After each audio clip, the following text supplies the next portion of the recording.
And welcome to Planet 412. How's everybody doing tonight? Let's see. Oh, hold on a sec. I got an echo here. All right, I took care of that real quick. As you guys see, we have Tazz is back tonight.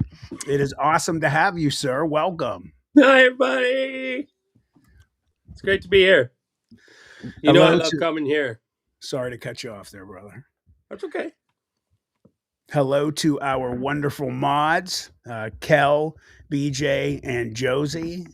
How you guys doing? Our wolf pack is here. And let's say hello, Sandy Lucero, uh, Constance 1876, Ascension 22, Scotty 1024. Let's see who else we got here. Griffin Eagle, how you doing, Griff? Tim Houston, and we got Scott Lee. So, welcome everybody tonight. Hey, Kel. It is Hey, everybody. awesome to have It's my man. awesome to it's awesome to Sorry, see go ahead, everybody brother. here. I always feel so warm and welcome coming to this channel, man. It's just so nice. Matt is just my favorite walking teddy bear on the planet, and I just love him so much. And I've often said water seeks its own level. So he's a good guy, so he attracts good people. So it's just an honor to have every single one of you here. Thank you, brother. I appreciate that. I feel the same way about you. It is awesome to be here tonight, and we have. I am very excited. Tomorrow we're going to be releasing our Hellier video on the 412. It's going to be released on members only first. So for anybody that's going to want to see that, you're going to have to either join to be a member, or you're going to have to wait a little bit to see this awesome video. It's about, I'd say, almost 40 minutes long. And our man over here is making some appearances in that, of course, and there's a special one at the end. I'm excited to have him in there with me, so I can't wait for everyone to see that. Now, did you put in the scene where there's where a third arm grows out my back and we have to amputate it live in the field? You Did that one mean make the final cut? yes? Yeah, yes, sir. It was a Yes, good sir. time down in Hellier, I got to tell you. It was. Can I get your thoughts on how you feel about what went down there? Absolutely. Well, for me, what was cool about Hellier is it felt very genuine. It felt very like there's some crazy stuff that's happened in that part of the world, and I related to those people a lot because initially they were very, very apprehensive to talk to us. But I think if you, at the end of the day, if you are patient and you're consistent and you're quiet and you do more listening than talking and build relationships with down there with folks, they don't want to have uh, when you turn off the cameras and just sit down and talk to somebody there and get to know them, they want to build trust. They're not going to necessarily instantly trust any sort of outsiders, but once they realized we weren't there to mock them or do anything like that, or just we're doing it for sensational purposes, we just wanted to be there to see what there was to offer. Just about the time we were leaving, I was feeling like, man, we got the ball really rolling. Let's stay for like another 2 weeks. I bet we would see more and more cool stuff because people realized, well, we just want to hear your stories. We just want to see what you want to see. And the next thing you know, just in a very short amount of time, people were like, oh yeah, let me go take you to where we find Bigfoot all the time, or let me go take you on my property into my family's caves where we've seen all kinds of crazy stuff. And by the time it was all said and done, we made a bunch of great friends. And Mhm. as far as the world of paranormal goes, clearly stuff's happening there. It's under the surface. It's not like paying a ticket at Disneyland and walking in and then suddenly you're just getting seeing all the rides and seeing all the attractions. You got to put the work in and build a relationship. So once you do that, it is a hotbed Hmm. of UFOs, of spiritual things, of orbs that glow in the night and follow people around, of Bigfoot noises and smells, and of just all kinds of stuff that's happening down there, and not to mention the goblins. And I think that I would go again in a heartbeat. Hmm. Um, the biggest thing I think I would do differently though is I would just figure out a way to be there longer and really like make friends down there and hang out more with the friends down there. Hmm. But there's just really good people, and I'm very excited to see the video. And you know it's something that if you have an interest in the paranormal, that needs to be a destination. The same way, if you have an interest to spend your life on the beaches, you got to go to Hawaii someday. If you got an interest in art, someday you have to find a way to Paris and England and go see the Louvre and some of these other places. If you have an interest in theater, you've got to go to Broadway someday. So I would put that community up to that level of, if this is your thing, then this is something you got to go do at some point. Is that was that your experience, Matt? It was, it definitely, for me growing up, in the city in Youngstown, it was another world for me. Going up into those mountains was insane. Some of the experiences was just so new for me. BJ made the comments so many times. Oh, this is like home. I'm like, not for me. This is definitely not a norm for me. But the experience was very valuable. I learned a lot. I learned a lot from you about how to do things differently in the future, how to attack things, on location more diligently and intelligently for the next trips. And the experiences were very also new for me. Some of the things that happened. I'm for now gonna shush, but really some awesome stuff. You and I saw something really wild the last night that will be on there. I'm excited about everybody seeing that. Um, the things that we had happen there. Quite a few different things.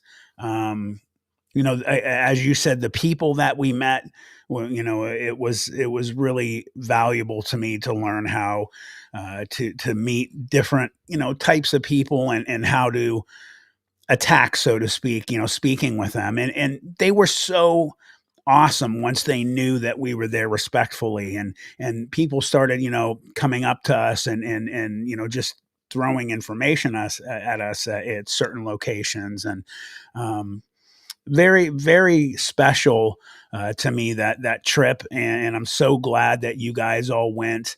I'll never forget it, and absolutely gonna go back. Am looking forward to doing that, and other trips as well. And I hope that I can get you to go to some different places down the road, and Well, and I everybody want else. you to come down here. And Oh. I've been doing some digging into some interesting paranormal stuff just in my backyard because of the Hellier trip. It's like, Mhm. well, there's stuff everywhere, and there's stuff around here. And so my one of my dream goal fantasies is to bring all four of those channels here, and we're base camped here, and we go out and explore, all around the area where I live. It's not quite the hot spot that Hellier is, but it's still worth going. Mhm. And there's some cool stuff around here. I would love to, and I absolutely plan on it. So I love the invite. I will absolutely be doing that.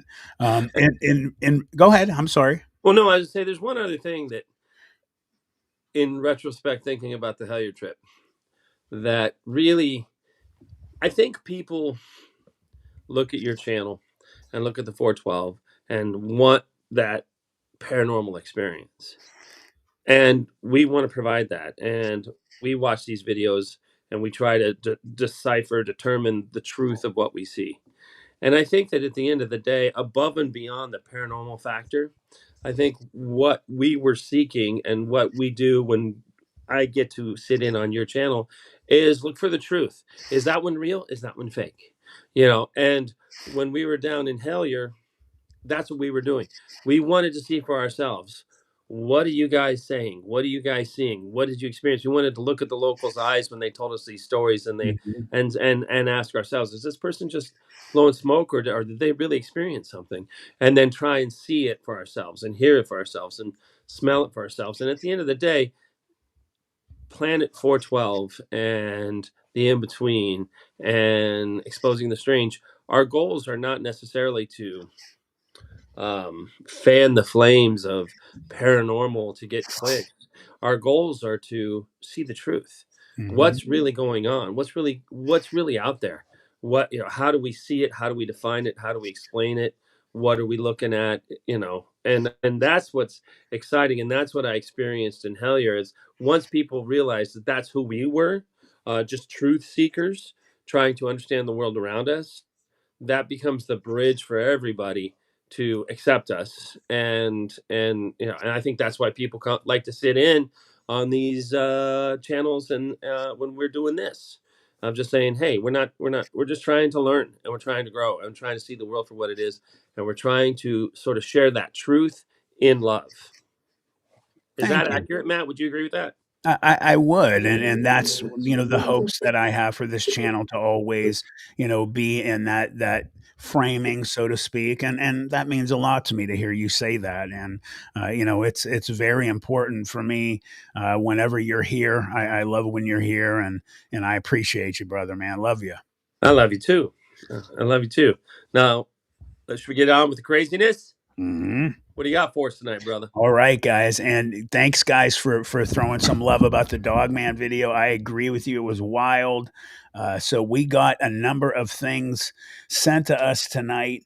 The first thing that I'm going to throw up here is from one of our mods, Josie. So I'm going to pause this real quick and come back and share it, and we will start with a video from Josie. Thank you for sending it.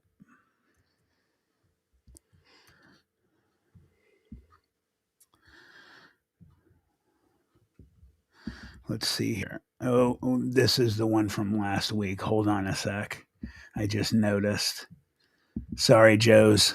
Let me real quick check if there's a different one here. And if there's not, then we will move on to a different one. Oh, so let's see.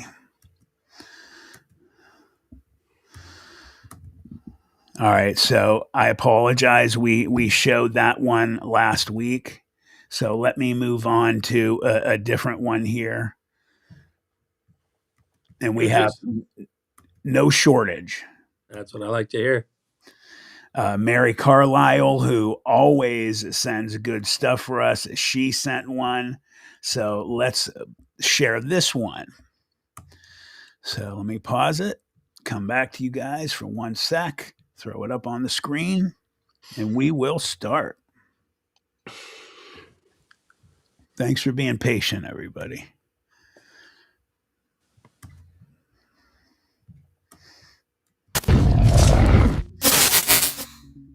Imagine you are walking home along a familiar road, 2 kilometers on foot through a forest you have seen hundreds of times. The sun has not yet set. You are carrying a bag with your keys, documents, and a comb. It is a typical evening in June 1991. A day later, the police find this bag at the edge of the forest. The strap is torn. There are barefoot footprints on the ground, and next to them are prints that look like the paws of a giant dog, but they don't lead to 4 paws, on 2, and then they stop, as if someone had flown away and or ceased to exist. This story took place in Michigan, and to this day, no one knows what happened to Melissa Harper that night. June 1990 was warm in Michigan. In the central part of the state, where Highway 127 connects the small towns of Akmos and Fowler, the weather was typical for summer. During the day, it reached up to 28 degrees, and it was cooler in the evenings. The forest along this stretch of road is mixed and dense with tall maples and oaks. The terrain was hilly, with many ravines and swampy areas after the spring rains. Melissa Harper worked as an English teacher at Lansing High School. 32 years old, divorced, she lived alone in a small house on the outskirts of town. Her colleagues described her as a calm, responsible person. No problems with the law, no debts or conflicts, the ordinary life of an ordinary woman. On the evening of 23rd of June, Melissa visited her friend Linda Carter, who lived in a neighboring area. The meeting was planned. They were preparing materials together for a summer camp, where they both planned to volunteer. Melissa arrived around 6 in the evening. They worked for 2 hours, drank tea, and talked about their plans for the summer. Around 8 in the evening, Melissa got ready to leave. She didn't have a car. It had broken down a week ago and was being repaired. Linda offered her a ride, but Melissa refused. The house was only 3 kilometers away. The weather was good, and it was still light out. She often walked this route. Linda later recalled that Melissa was in a good mood, and there was nothing unusual about her behavior. The route was straightforward. From Linda's house to Melissa's, it was a straight road through a small residential area, then a country road through the forest, then residential streets again. The most deserted section was 1.5 kilometers along the forest area, but the road was good, unpaved but well-trodden. Cars rarely drove there, but sometimes they did. It was never considered a dangerous place. At around 8:15 p.m., Melissa's neighbor Jennifer Thomas was driving home and noticed Melissa on the side of the country road. Melissa was walking toward her house, carrying a bag over her shoulder and holding a light denim jacket in her hands. Jennifer thought about slowing down and offering her a ride, but decided it would seem intrusive. They weren't close friends, they just said hello when they met. Jennifer waved out the window, and Melissa waved back. Everything was fine. This was the last confirmed sighting of Melissa Harper, alive. The next morning, on 24th June, the camp director called the school. Melissa was supposed to arrive at 9 in the morning for a meeting to organize the shift. She didn't show up and didn't call. It was strange. Melissa always warned that if something changed in her plans. Linda tried to call Melissa at home. No one answered. Then she called Jennifer. They were acquaintances, and Linda knew that Jennifer lived nearby. Jennifer said she had seen Melissa on the road around 8 o'clock the night before and had not heard from her since. Linda began to worry. Around noon, Linda and another colleague from school drove to Melissa's house. The door was locked. The car was parked in the garage, still being repaired, but already back from the mechanic. The windows were closed. There were no signs that Melissa had returned home. At 1 p.m., Linda called the police. An officer from the Ingham County Sheriff's Department arrived 20 minutes later. He listened to the story and inspected the outside of the house. He refused to open the door. Less than a day had passed, so formally it was not yet possible to say that she was missing. But he took down the information and promised to check the route Melissa was supposed to take. The officer drove along the country road beside the forest. Nothing unusual. An empty road, tall grass on the sides, and trees. He returned and said we should wait until evening. Perhaps Melissa had been delayed somewhere and forgotten to let us know. But by evening, she still hadn't returned. On the morning of 25th of June, the police began a full-scale search. Several officers walked the route between Linda's and Melissa's houses. They checked the roadsides and looked into the woods along the road. They questioned residents of nearby houses. No one had seen or heard anything. Around 11 a.m., one of the officers found a bag. It lay about a kilometer from the country road, inside the forest.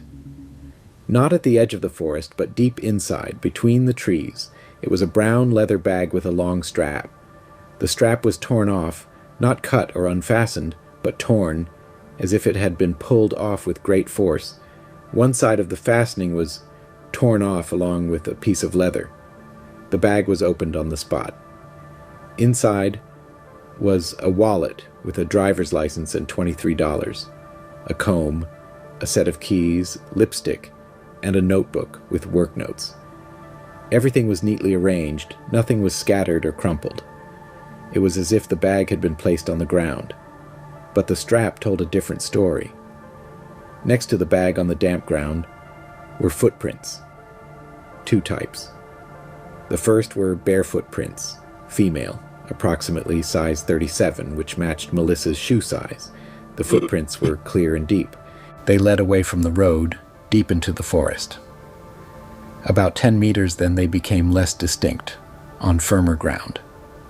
The second type of footprints was what made the officer stop and call for backup. Paw prints, very large. At first glance, they looked like dog prints, but they were elongated, measuring about 25 centimeters, 4 main toes, and a 5th toe offset to the side, like a primate's. The claws were extended, deeply embedded in the soil. But the strangest thing was that these prints were not from 4 paws. They were arranged in pairs as if the animal was moving on its hind legs. The stride was long, about 1.2 meters too long for a dog or even a bear. The tracks ran parallel to the barefoot tracks. Sometimes they crossed as if someone was walking next to Melissa or following her. Detectives, forensic experts, and dog handlers with dogs arrived at the scene. The area was cordoned off. A detailed examination began. The dogs reacted strangely. Usually trained dogs confidently follow a trail, leading their handlers. Here they reached the spot where the bag was found, sniffed the ground, and all 3 dogs working at the site sat down and began whining. The handlers tried to direct them further along the barefoot trail, but the dogs refused to move. One even lay down on the ground and refused to get up. This was unusual. The dog handler said that such behavior usually means that the dog feels intense fear or threat. The barefoot trail continued into the forest, but after 50 meters it disappeared on a rocky section. The paw prints also stopped at about the same place.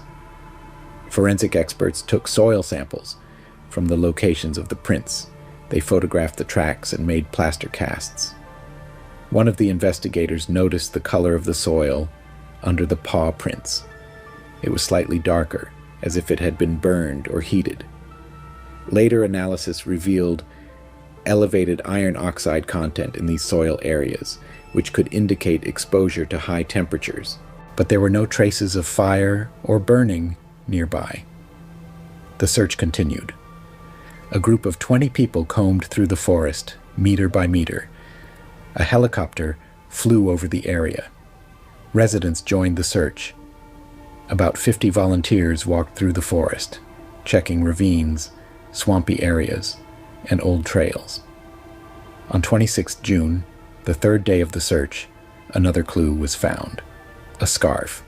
A light blue silk scarf that Melissa often wore. Linda recognized it immediately. She had seen Melissa wearing it the day before when she left. The scarf was lying on the ground about 200 meters from where the bag was found, deeper in the forest. It was intact, not torn, but covered in mud and wet, as if it had been lying on the ground all night. Nearby on the branch of a low bush hung a piece of fabric, white, similar to the blouse Melissa had been wearing that evening. The fabric was caught on the branch at about 180 centimeters. It was strange. If Melissa were walking through the forest, why would she climb so high? Or was she being pulled by something? There were no signs of a struggle nearby. The ground was not dug up, the branches were not broken, and the grass was not trampled. It was as if someone had walked by. brushed against a branch, and that was it. The detectives expanded their search area. They checked all the ravines within a 3-kilometer radius. They went around abandoned hunting lodges, old barns, and abandoned wells. Nothing. Residents began to talk, first quietly, then louder and louder. The old-timers of Ingham County recalled stories passed down from generation to generation about a creature that lives in these woods. They called it different names. Dogman, beast with a dog's head. They said it comes out at night, walks on its hind legs like a human, but has a wolf's face. It's over 2 meters tall. Its eyes glow in the dark. The police did not comment on these stories. Officially, they considered the version of a human abduction. Perhaps someone attacked Melissa on the road and dragged her into the forest. But then, where were the traces of a struggle? Where were the traces of the body being dragged? Why was the bag so deep in the forest and not by the road? One of the officers who worked at the scene, several years later in a private conversation with a local journalist, said, "We've seen a lot of things. Murders, accidents, animal attacks. But this was unlike any of those. The tracks were there, then they just disappeared. It was as if someone had just lifted off into the air, or stopped touching the ground. I don't believe in monster nonsense, but I can't explain what we saw."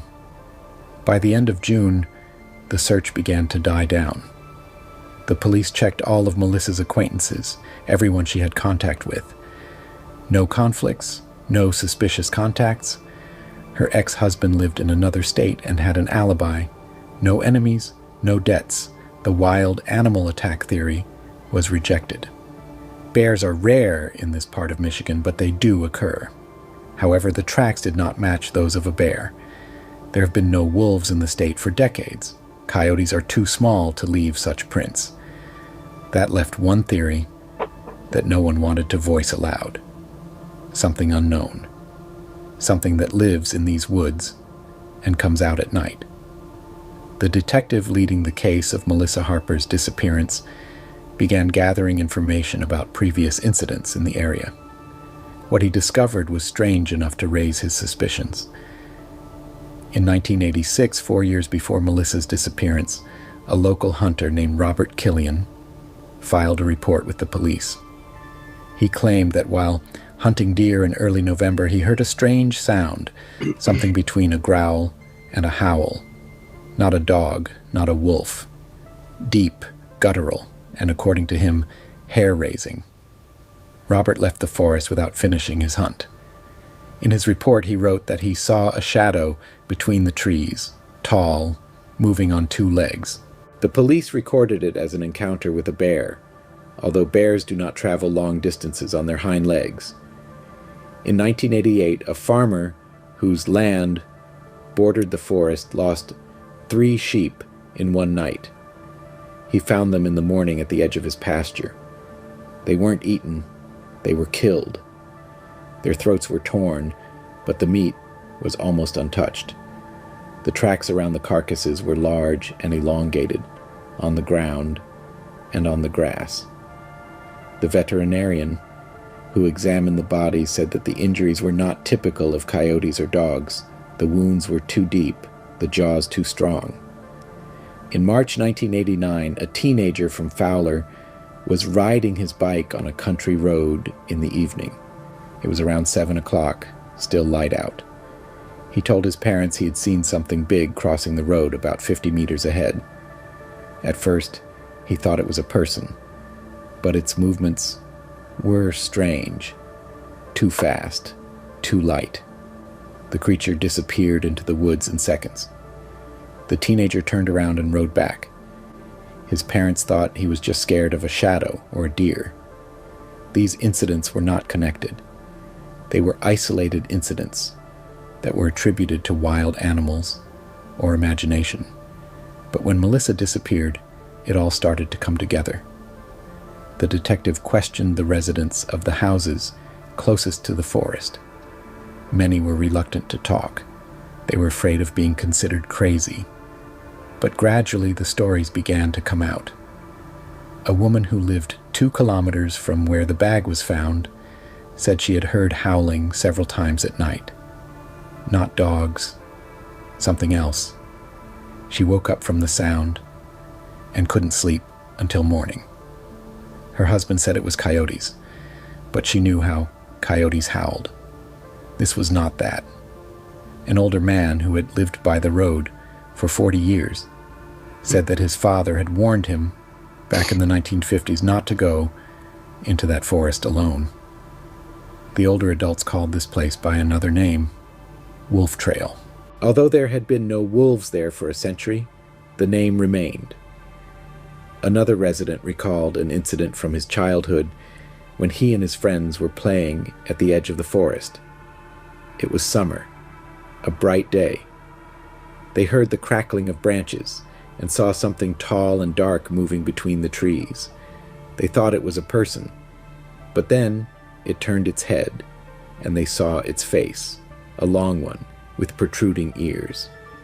The children ran away and didn't tell anyone, afraid of being punished for straying so far from home. The police did not include this evidence in the official report. These were stories, not facts. But the detective wrote everything down. By the beginning of July, the search for Melissa had practically been called off. Officially, the case remained open, but no active measures were being taken. Melissa's family hired a private investigator who spent several more weeks in the woods, but found nothing new. Ingham County Sheriff gave a brief statement to the press. "We are continuing to investigate the disappearance of Melissa Harper. We are considering all possibilities, including kidnapping and accident. We ask anyone with information to contact the police." The paw prints were not mentioned in the official statement, nor was the strange behavior of the dogs, the burned soil, or the scarf found at human height. The case also shows the importance of police work. Thanks to the quick actions of the officers, Una was found a few hours after the body was discovered. Forensic experts carefully collected all the evidence that helped solve the case. Detectives conducted a thorough investigation and obtained a confession from Una. All of this helped bring the killer to justice.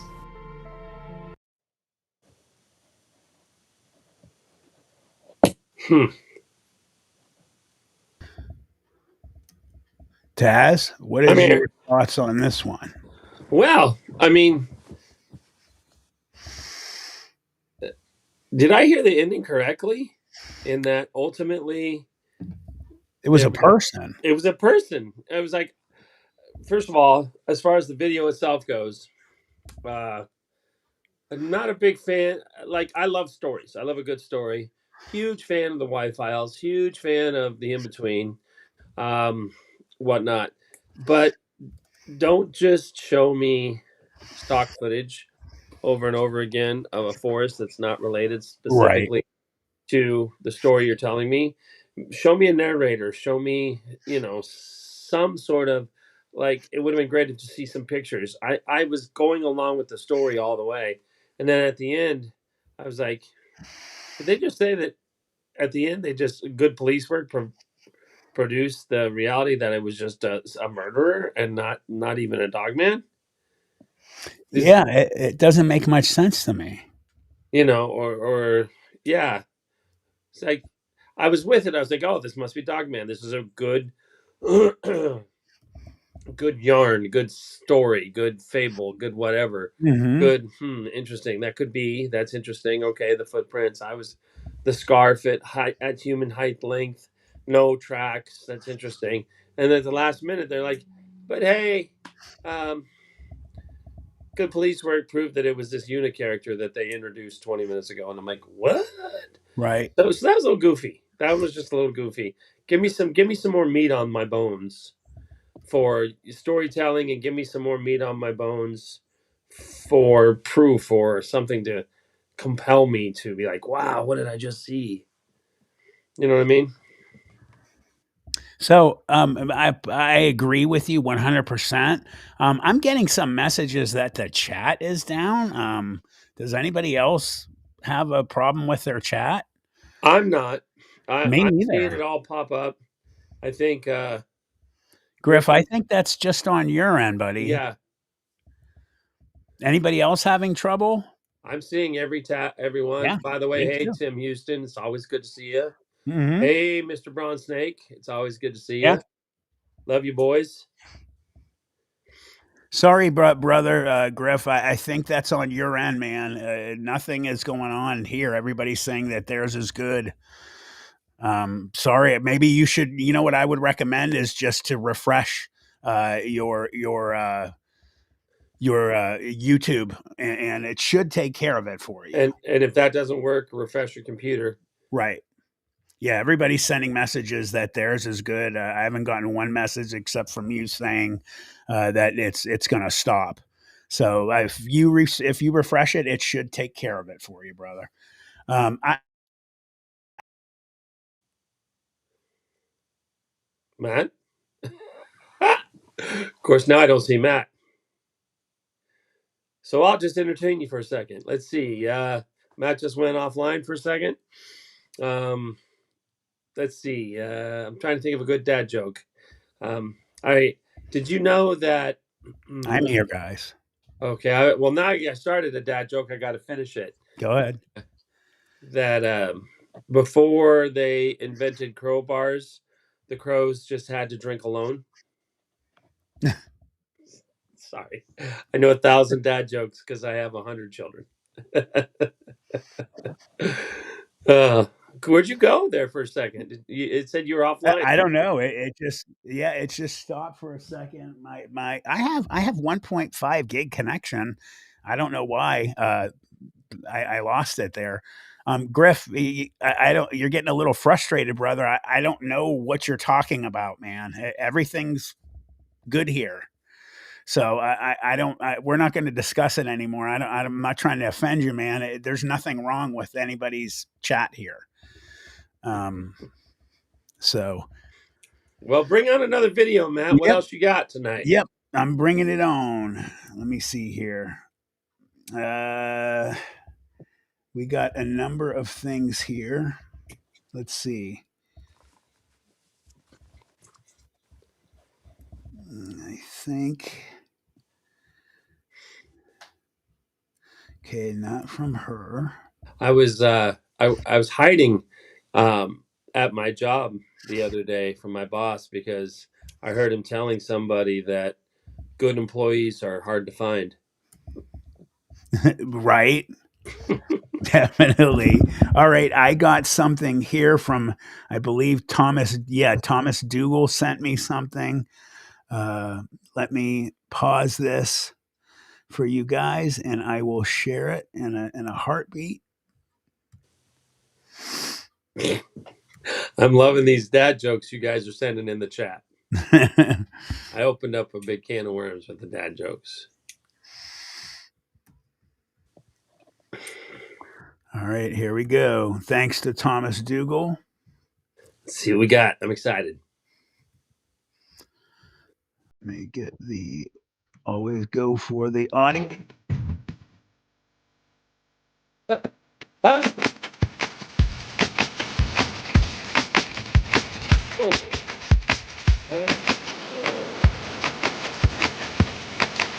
Okay, it says Harvard scientists warn the world about potentially possible threat, explains Christmas to reveal the truth. Okay, I should not have shared that one. So it's a little, I think that was meant to be private for me. Gotcha. So, That's okay. Well, you know what? When you spend the night kicking over rocks, you never know what kind of little creatures. We have to be careful. Sometimes right. that happens. You know, sometimes someone will say this is terrifying, and you think it's going to be paranormal. It's actually just some story about a serial killer or something. So, it goes to the territory. Just keep opening up those cans of worms and kicking over those rocks, Matt. We're blank right now on the screen. Are we? Yeah, well, it says Oh, sorry. I always got to remove that. That thing always comes up late. Thanks for letting me know. For sure, for sure. All right. Let's see here. I've said it before. I'll say it again. Tim Houston. I'm either extremely bummed or extremely thankful that you don't live close to me and we don't hang out. I think we would get along really, really well, but we'd probably cause a lot of trouble. Agreed. All right. I am bringing up a Dogman story here that somebody sent me.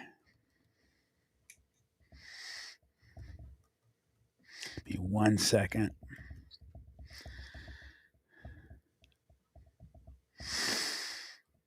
All right, that one is too long, so I'm gonna move on to the next one for you guys.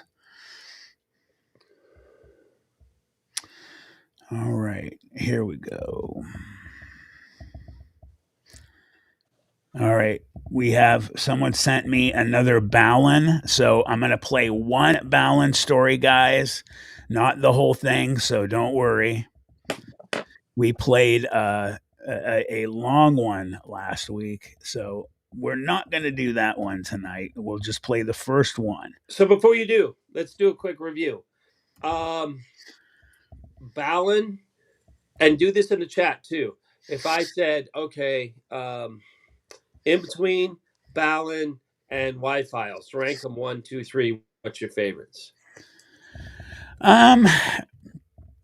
You know what? I'm gonna say the one that for my lives that I watch the most is the Impossible channel. But out of just channels that I watch most regularly, my brother Josh Nanokia, What Lurks Beneath, Carol Ann, obviously at the In Between, David Wolf at ETS Exposing the Strange. Right. They are the top 3 for me that I watch. I would agree with that. I see why people go crazy about Balin. And again, some people like chocolate ice cream, some people like strawberry ice cream.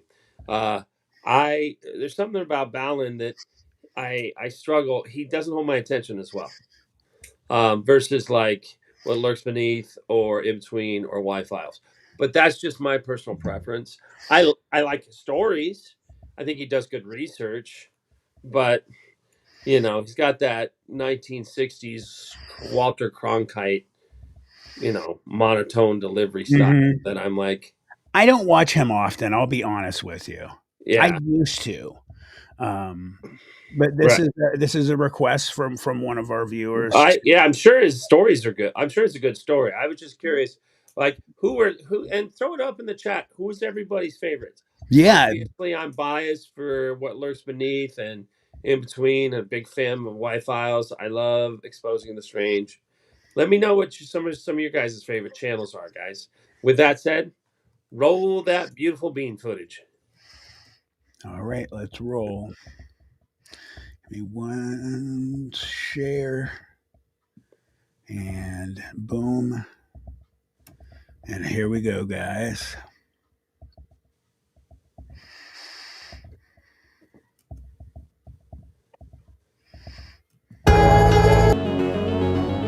On the afternoon of September 29th, 1988, a 10-year-old boy named Francisco was walking along the perimeter of a man-made lake in southern Brazil while poking the ground with his stick. Francisco was doing one of his favorite after-school activities, which was looking for bugs. And this lake, which was a part of the Billings Reservoir in the Brazilian state of Sao Paulo, was his favorite place to do that. And the reservoir was gigantic, but it was not shaped like a typical circular lake.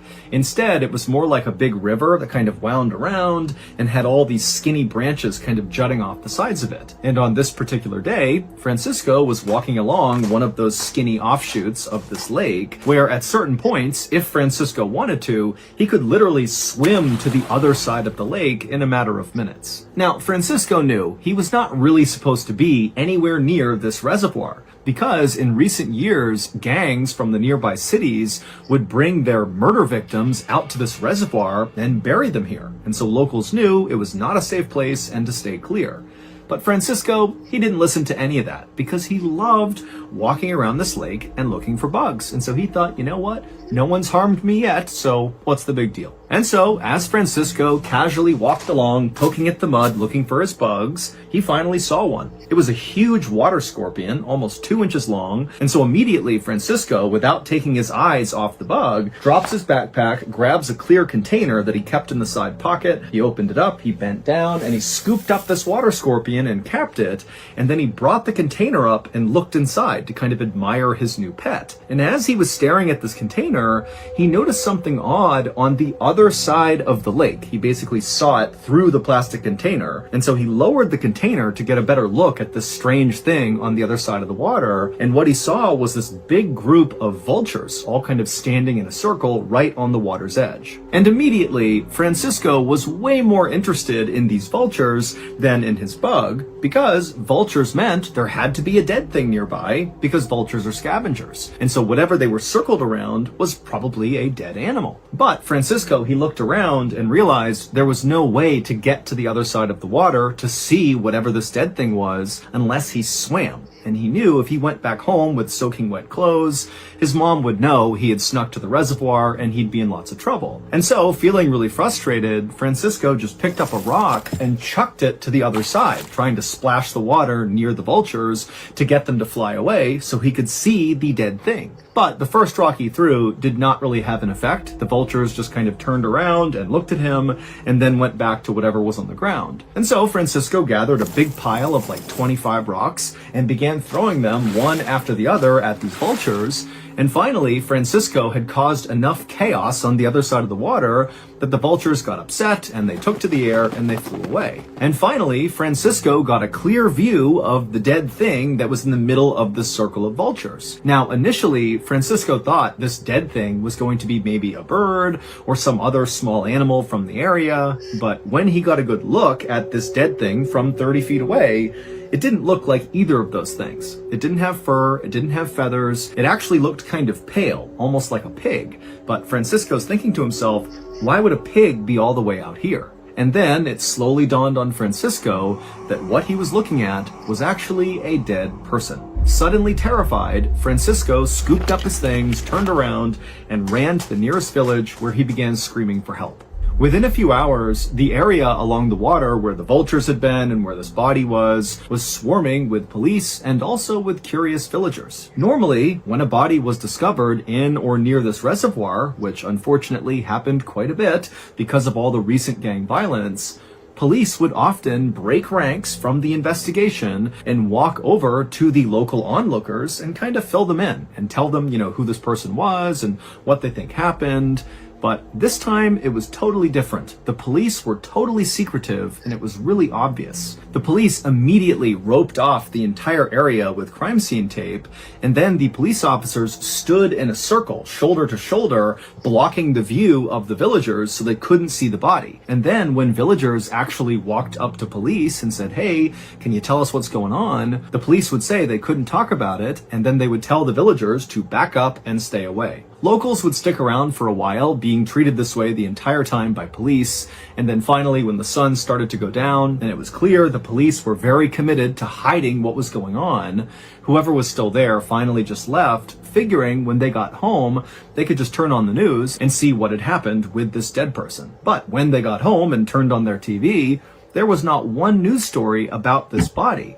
And at a minimum, this story should have dominated local news, but it somehow was not being talked about. And then even stranger was the next morning when locals got up, they headed back to the reservoir to see what the police were up to. And when they got there, they found the police were gone, the body was gone, and there was absolutely no trace that anyone or anything had ever been there. It was like it had been totally sanitized. For days, locals in this area continued to check the TV news, they checked the radio, the newspapers for some story, some bit of information about this dead body that was found, But again, there was just absolutely nothing, and it just made no sense. Why wasn't anyone talking about this? And so eventually, in the absence of any official information about what happened, a rumor began to circulate among locals that the body belonged to a local fisherman who had gone missing 3 days before Francisco discovered him.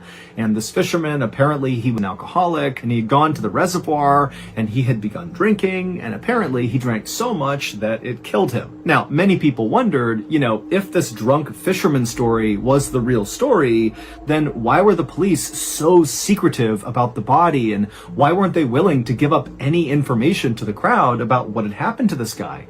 I mean, a drunk fisherman is not a super sensitive thing.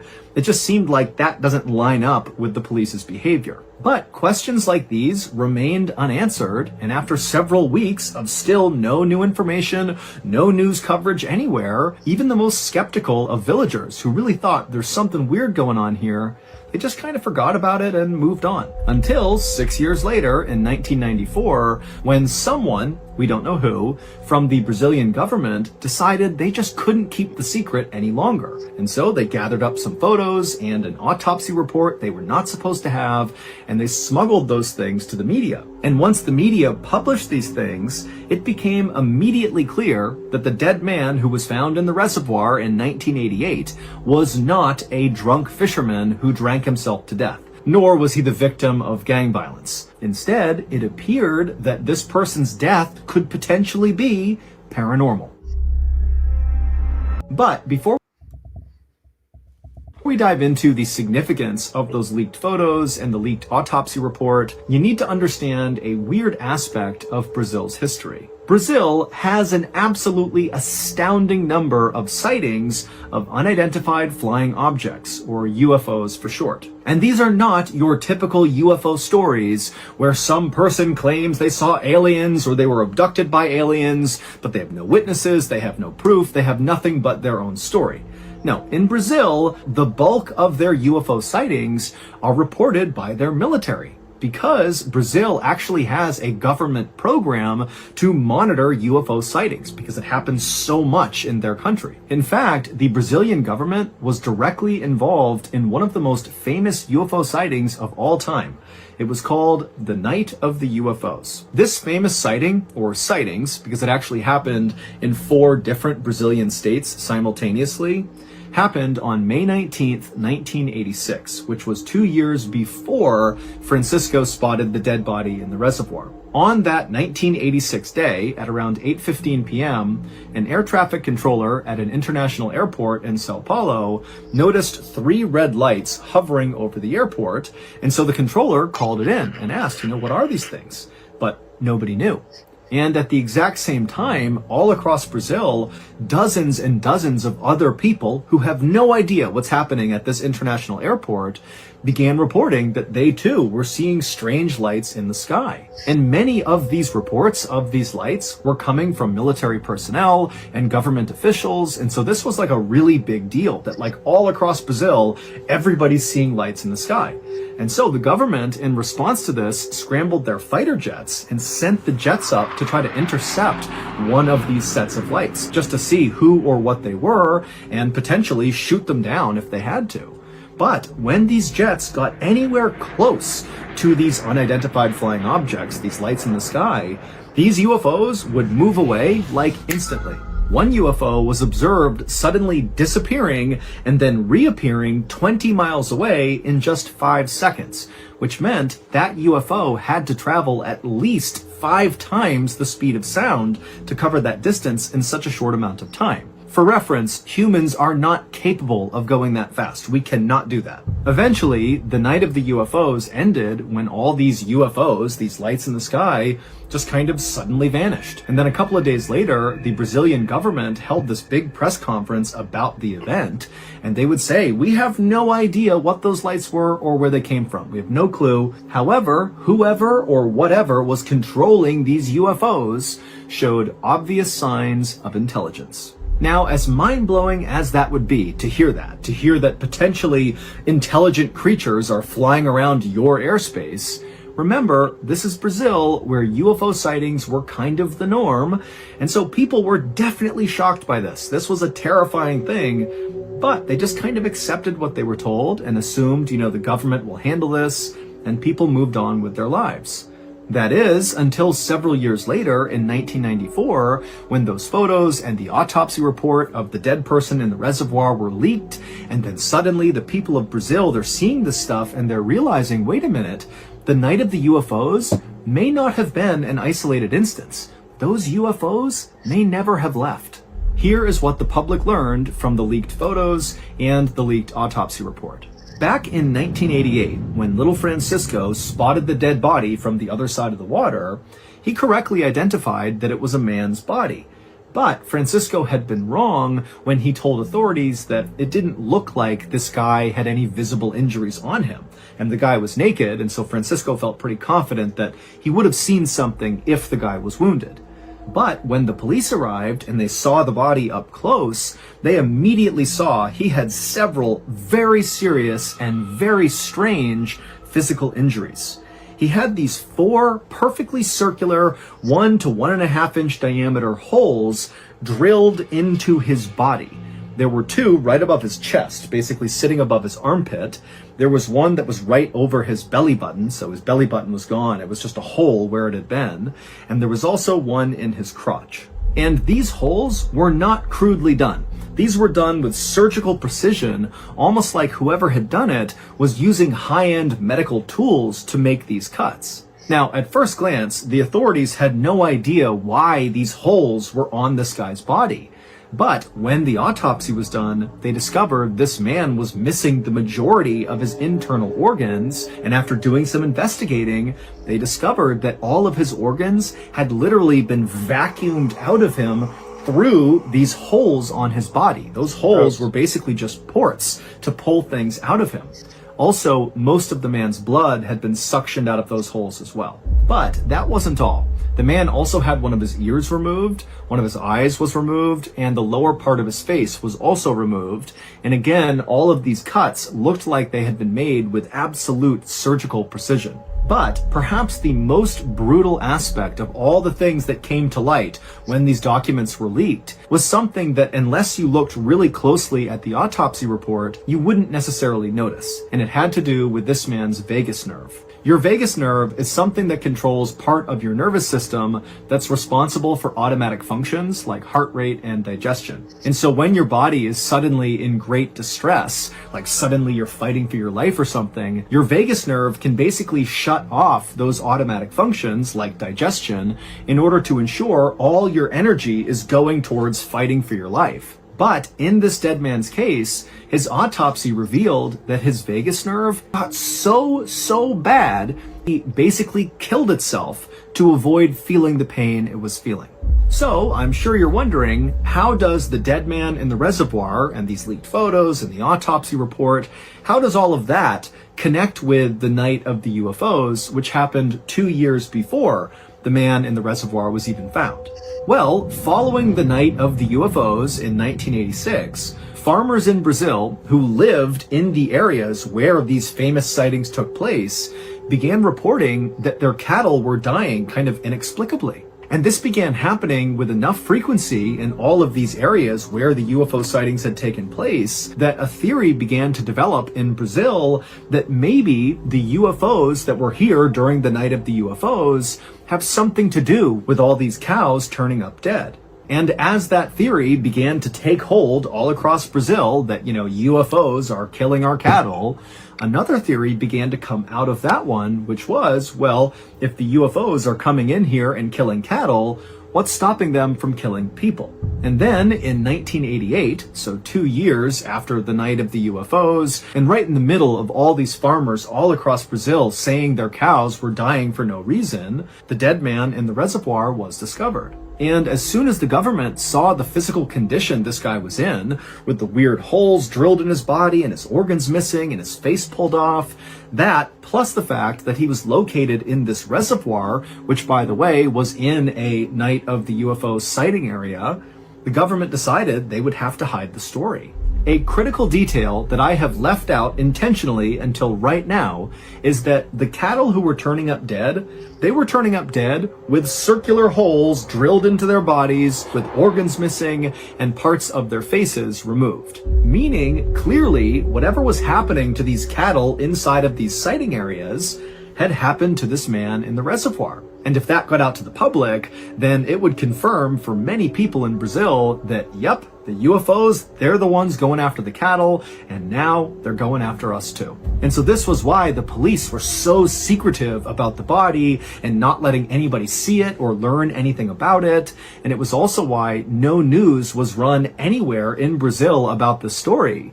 It's because the government was really trying to make sure it did not get out. And the government was able to keep it quiet until 1994, when those photos and the autopsy report were leaked. But like all things having to do with UFOs or aliens or paranormal stuff, it's like despite the evidence, those things very quickly are pushed into the kind of conspiracy theory bucket and they stay there. People do not want to touch that category. So, even though Brazil remains an absolute hotbed for UFO sightings, Wikipedia even has a page dedicated just to tracking Brazilian UFO sightings. Despite all that, no one really cares. But if you care, there is an unbelievable amount of information online about what's going on in Brazil, and if nothing else, it is just a fascinating rabbit hole to fall into. Before sunrise on August 22nd, 1986, Sorry. a man... All righty. And like I said, guys, that is the last long one. So to all the guys that people that have said they don't like the long ones, I gotcha. So your impressions, everybody, on that story, Tazz? Well, not surprised in the least. Brazil's a freaky, creepy place. I've heard about the UFO stuff in Brazil before.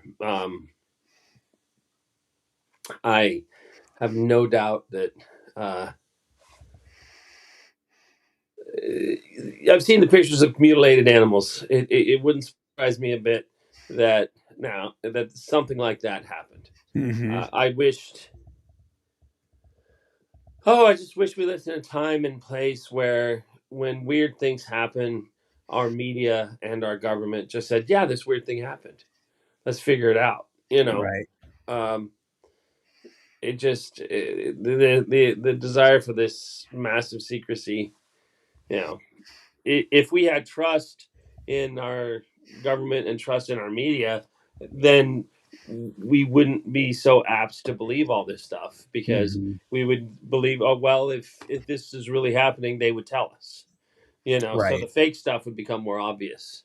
But I got no reason to doubt it. Carol Ann did an episode recently on the 40th anniversary of the guy who Fire in the Sky, the movie Fire in the Sky, was based on.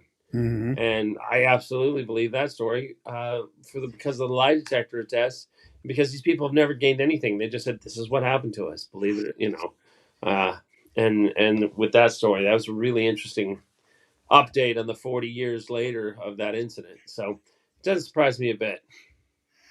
I 100% agree with you. Really not much more to add to that one. It was, pretty self-explanatory, and I have no reason as well to doubt it. What do you guys all think about it? Do you guys like his stuff? I know, the guy's gigantic. He's a star. Right. I agree. Some of it is a little too long, obviously. But that's what he does, So right.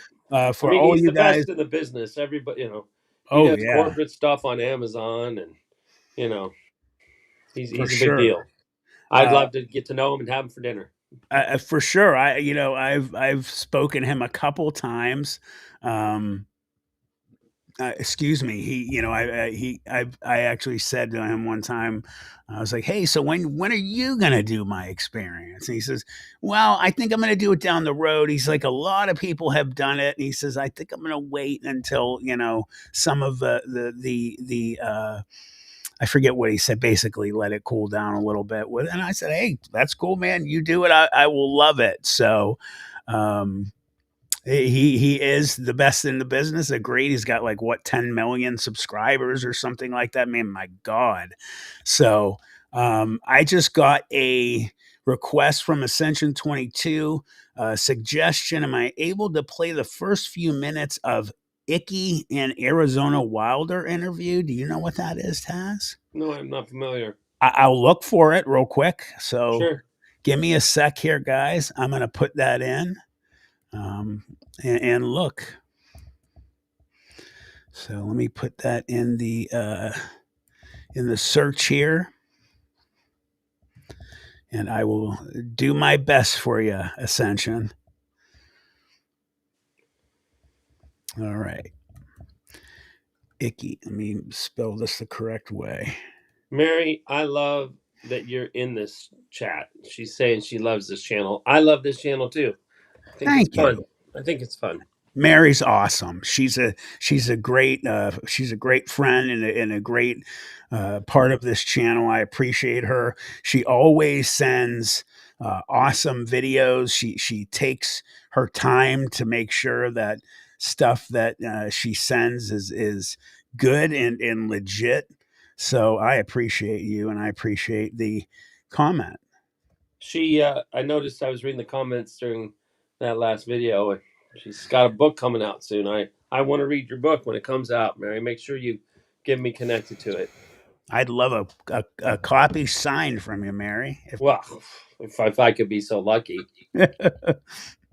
Okay, so I have David Ick, Revelations of a Mother Goddess with Arizona Wilder, 1999, and then MK Ultra Survivor Arizona Wilder interview by David Ick. Which one do you want there, Ascension? If you let me know, I will play whichever one you want the first few minutes. Just waiting for her comment real quick, and then I will play it for you guys.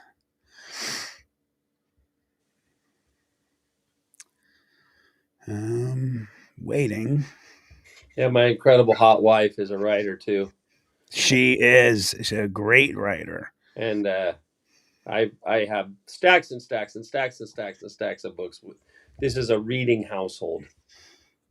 I'm going to assume his first one, she says this one, okay? I assume she's going to put the link here.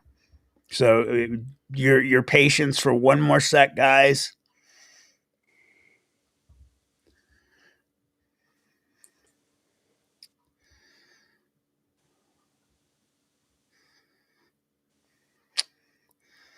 Thanks, Griff. We appreciate you, man. Thank you. Ascension. Okay. Oh, thank you, Mary. And Taz, she said you are also getting a. So we appreciate you very much. For sure. All right. It says he. All right. I'm looking. Let me see. Hey, Ascension, if you can put the actual link, I'm not seeing anything that says he. I'm looking for it for you. Oh, sorry, Ascension. I apologize. My bad. I'll play the first one. Let me do that. I'll play the first few minutes for him. All right. Let me put this on here. Pause it for you. Share it, and then we will play the first few minutes. I promise, guys, no more long ones. I want to see something that spooks me out before the night's over, man. I got some after this for sure. All right, I'm looking forward to it. All right, here we go.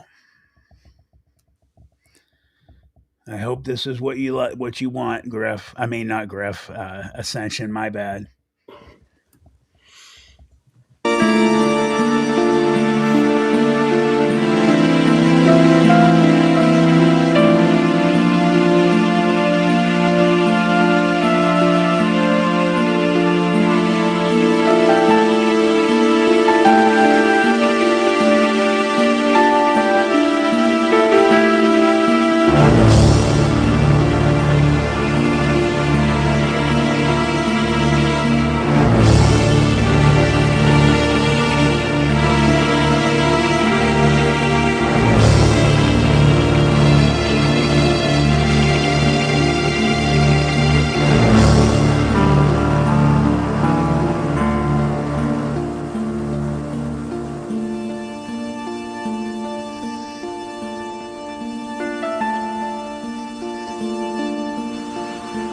Hello and welcome to the City of London, a city within a city.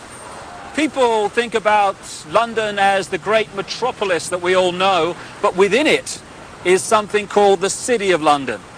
It goes back many, many hundreds of years, and it's the epicenter of the global financial system, if the truth be told. It's more than that, however.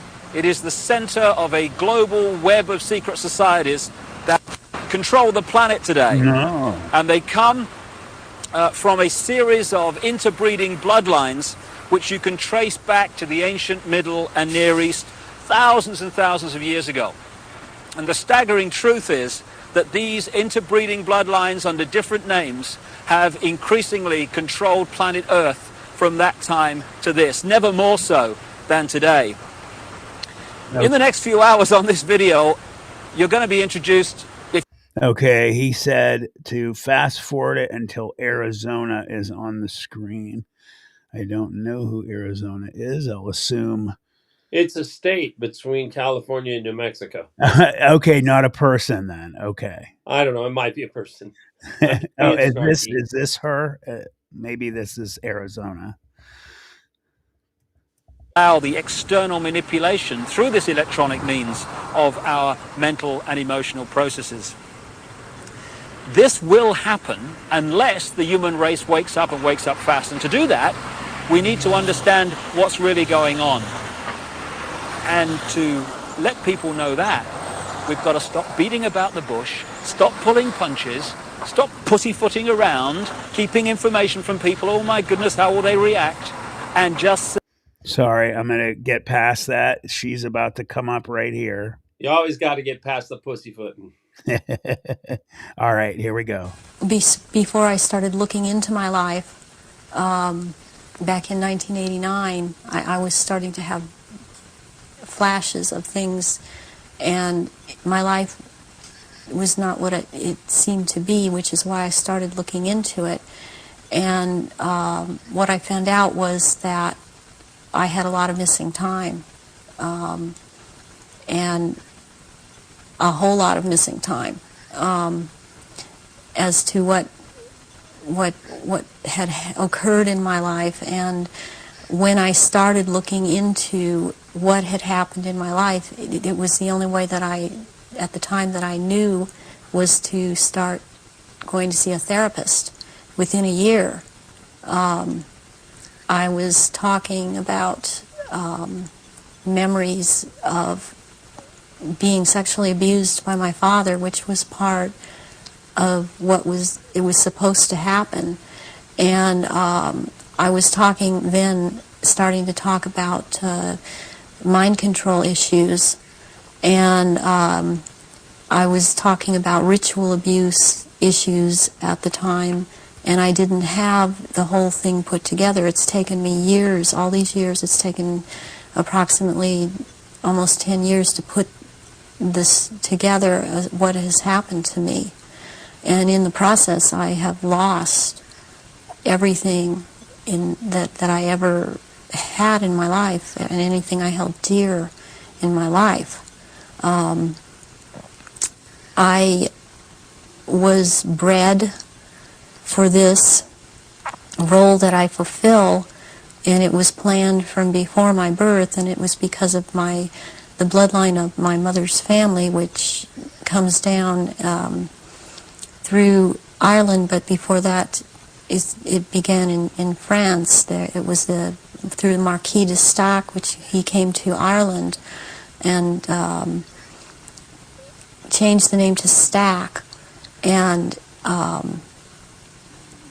then I was chosen, and the birth was planned. My parents were forced to move down to this area for the reason that the High Council is down here, which is, there are 6 councils of 13 in this country, and the High Council is down here. We're talking the United States? The United States, yes.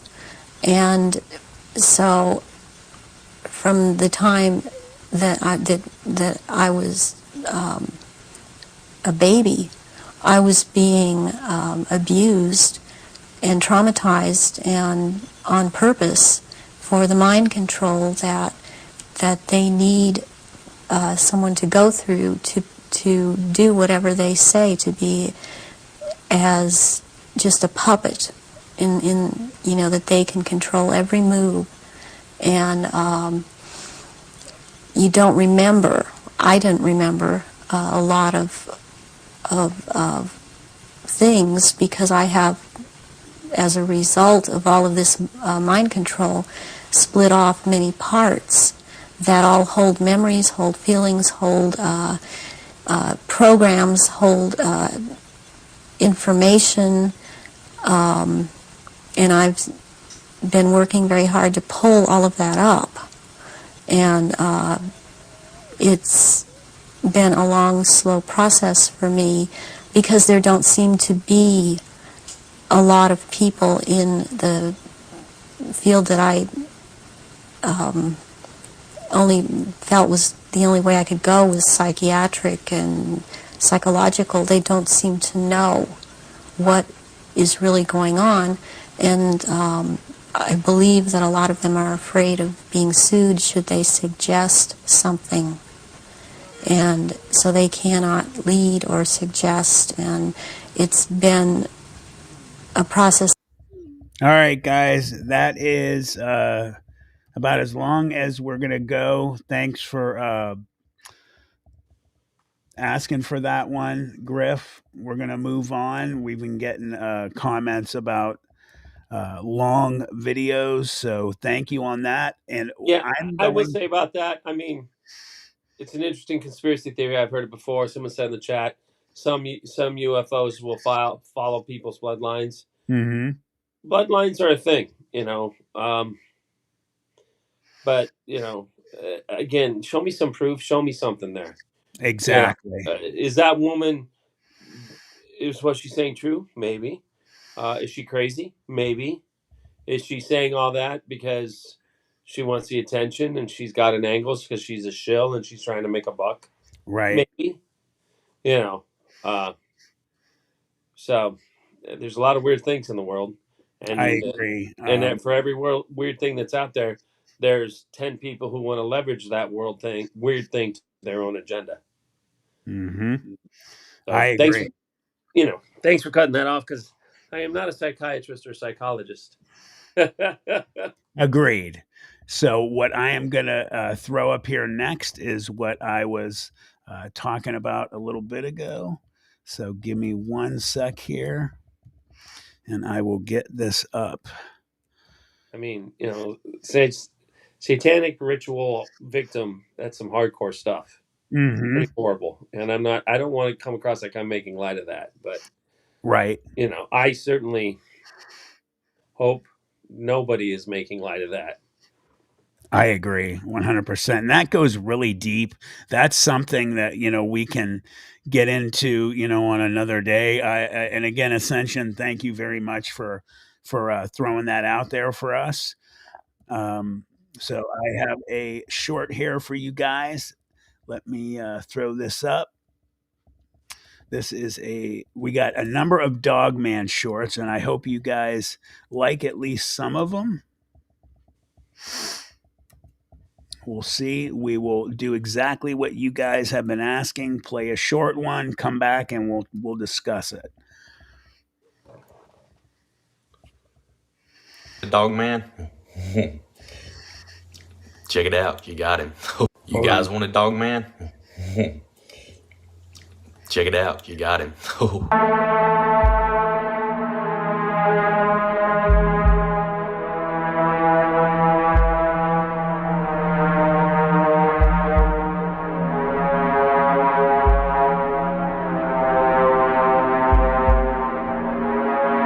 You guys want a dog man? All right, so coming right back at you guys. Can you play it one more time, Matt? Yes, sir. I'm trying to dial into. At first, I thought it was a mask, but I'm trying to really get a hand of a sense of facial movement. So, just see if it's a mask or not. Yes, check it sir. out. You got him.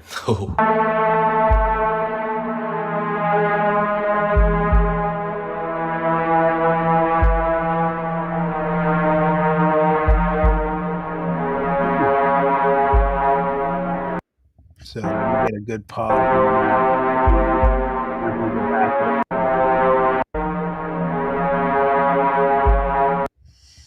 All right, so let's bring it back here. What do you guys think about this as we got it on the screen? Tazz?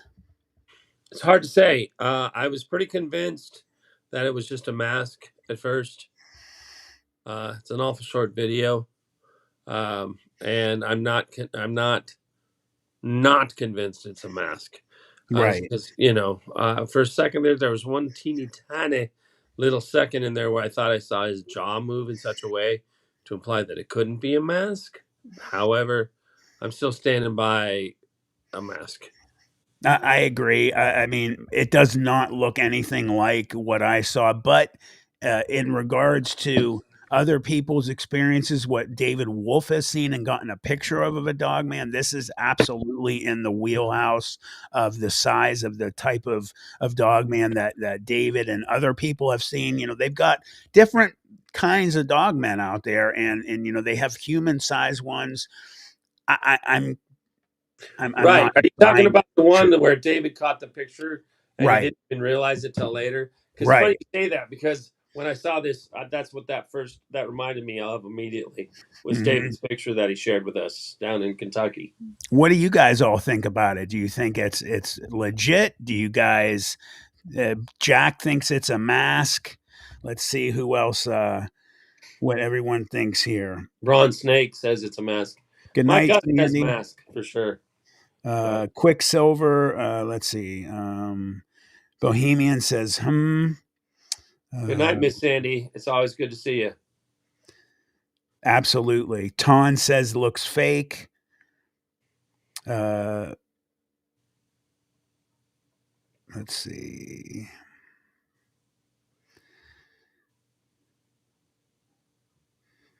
Okay, so waiting for Tim says can't say. William says I think it's legit. El Martino says I'm thinking a mask. And hello, William, by the way. So Hey, William. it's you know, I'm not buying it. I'd have to see more proof of it, but you know, it definitely at least is, you know, invoking people. Some people think it looks legit. I mean, I do see some stuff there that, you know, if we had a longer video, you know, it always, like you've always said before, Taz, you know, it cuts. Show us more. And the fact that I have a problem with it is somebody is that close to a dog, man. I'm that's what I'm not buying the most of. That's a good point. Yeah. That's a really good point. And I was going to bring up, why is it 5 or 6 seconds? Why? Why?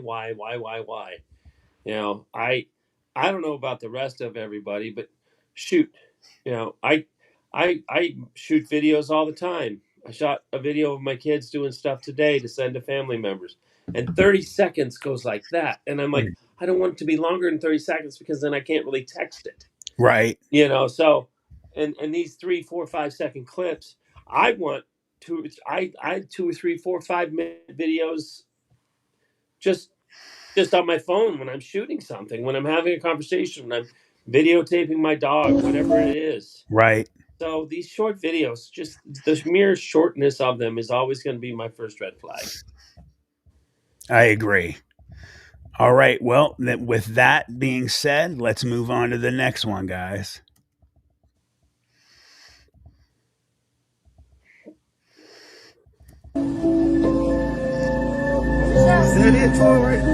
I've seen this one and kind of question if it might be legit. I'm not sure about it.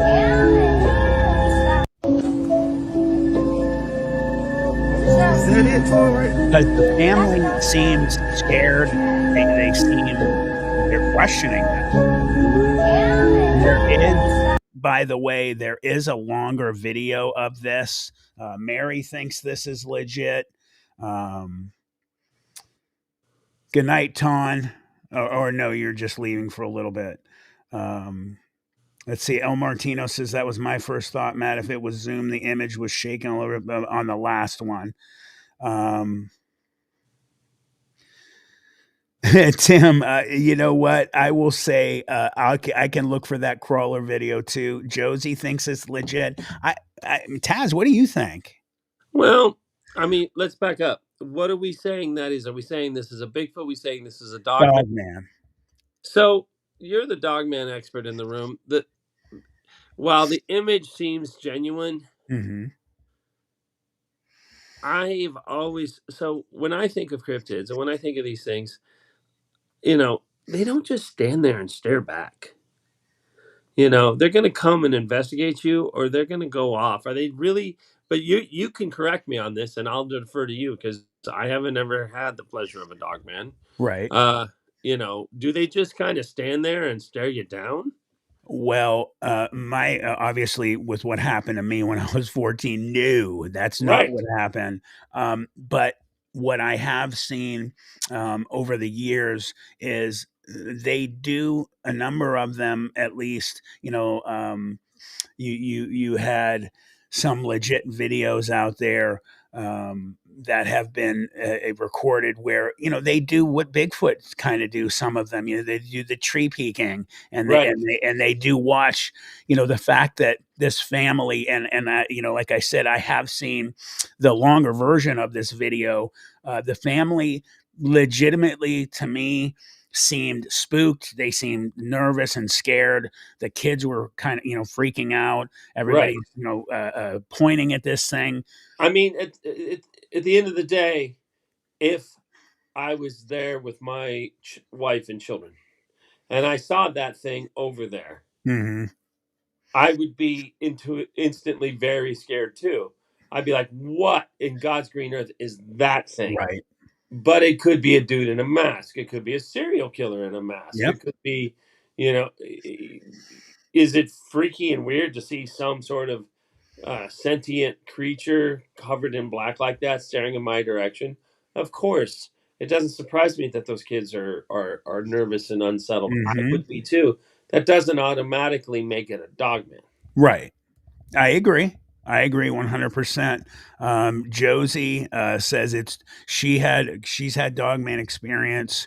It stood like that outside of the school, staring up at me in my room. She said. So, you That's know, I obviously none of us know 100% what's going on there.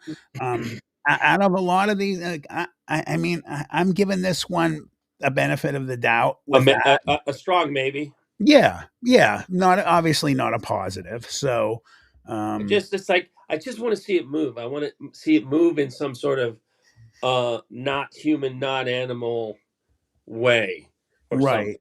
right. Let me see actually if this one has. I know, like I said, I've seen a longer version of this one before. Let me see real quick. Tim Houston, if you know where that video you're describing is, man, I would love to see that one. Yeah, there's a walker on NVTV. I'll put that in there right after this. He says there's a great cryptid video out there, broad daylight, filmed from a second-story apartment window overlooking a cemetery. These little white critters scurry back and forth. It's creepy as hell. Here is it looks like a clearer short Tazz of that video right here. So let me make sure this is up. Yes, it is, because I'm seeing a different screen. Well, you just make it so easy. You do all the heavy lifting for me, man. I appreciate it so much. Okay, let me mute it for you guys.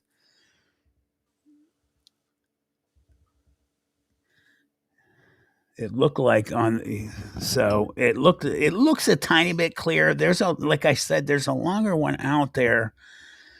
So let me pause that. I mean, if I showed you that and you just had those 3 or 4 seconds and you never seen that before and there was no music and I said to you, "Hey dude, check this out. Here's a video of a family seeing a bear just off in the distance." You'd be like, "Oh wow, I see a bear."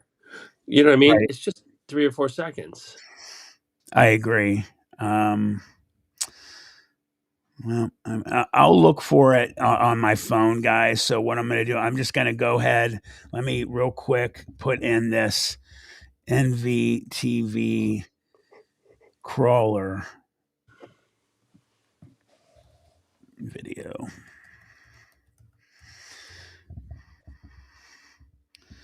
All right, let's go in here and see.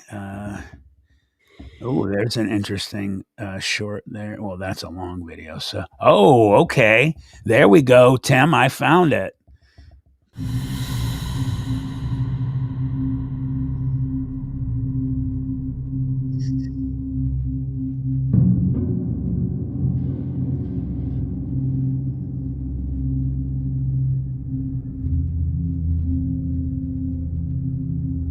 I saw the picture there. It looked pretty good.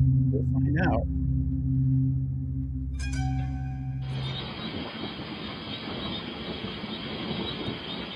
Now, right there, that to me, no offense, Tim, that looks like a well, that man, the legs and the arms are really skinny looking. Doesn't look like a person to me, brother. No, I agree. Eye shine. Now, of course, it could be AI.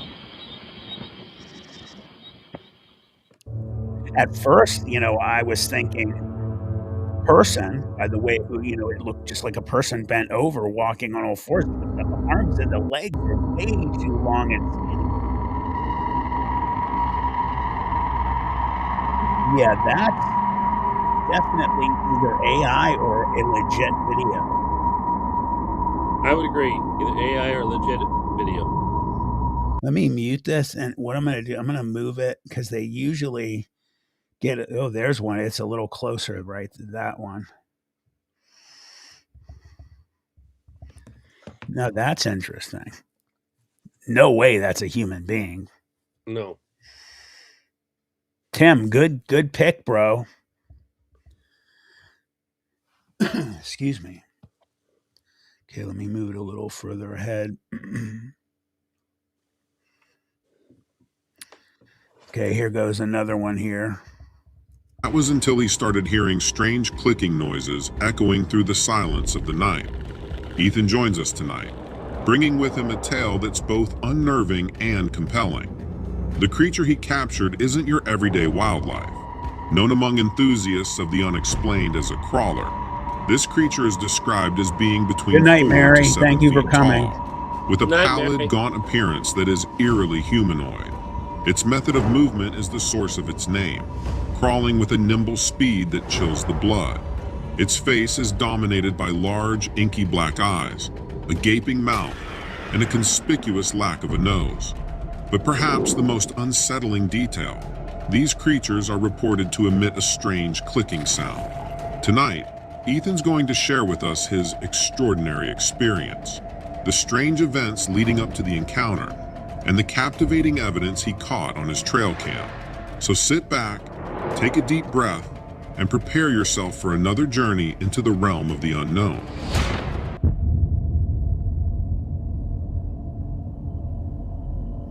Before we get further into that remarkable trail cam footage and the strange noises, let's give our listeners a better sense of who you are. Please share with us where you're from, how long you've been living at your current residence. Give us a bit of your background. What's your day-to-day like? Thanks, Donovan. I was born and raised here in Oregon. I've lived in this house for about 7 years now. I used to live in the city, and I work in the city. I'm an auto mechanic during the day. And, so I'm around noise a lot, engines, just the city noise and stuff like that. And after a while, it starts getting to, being around the noise. So I decided, well, I'm going to move out to this house. It's at the edge of the Deschutes National Forest. It's super quiet. I've got some neighbors around me, but nobody like real close. But it's very peaceful. It's a great place to be, to kind of escape. Now, guys, obviously there's different clips, so this isn't one long video. I just wanted to mention that. The week, on the weekends, I love just going hiking and biking and doing all those kind of things, just being out in nature. I'd like to know a bit more about the lead up to this event. When did you first start noticing these strange clicking sounds? And prior to that, Had there been any unusual occurrences or activities in your house or the surrounding area that you felt were out of the ordinary?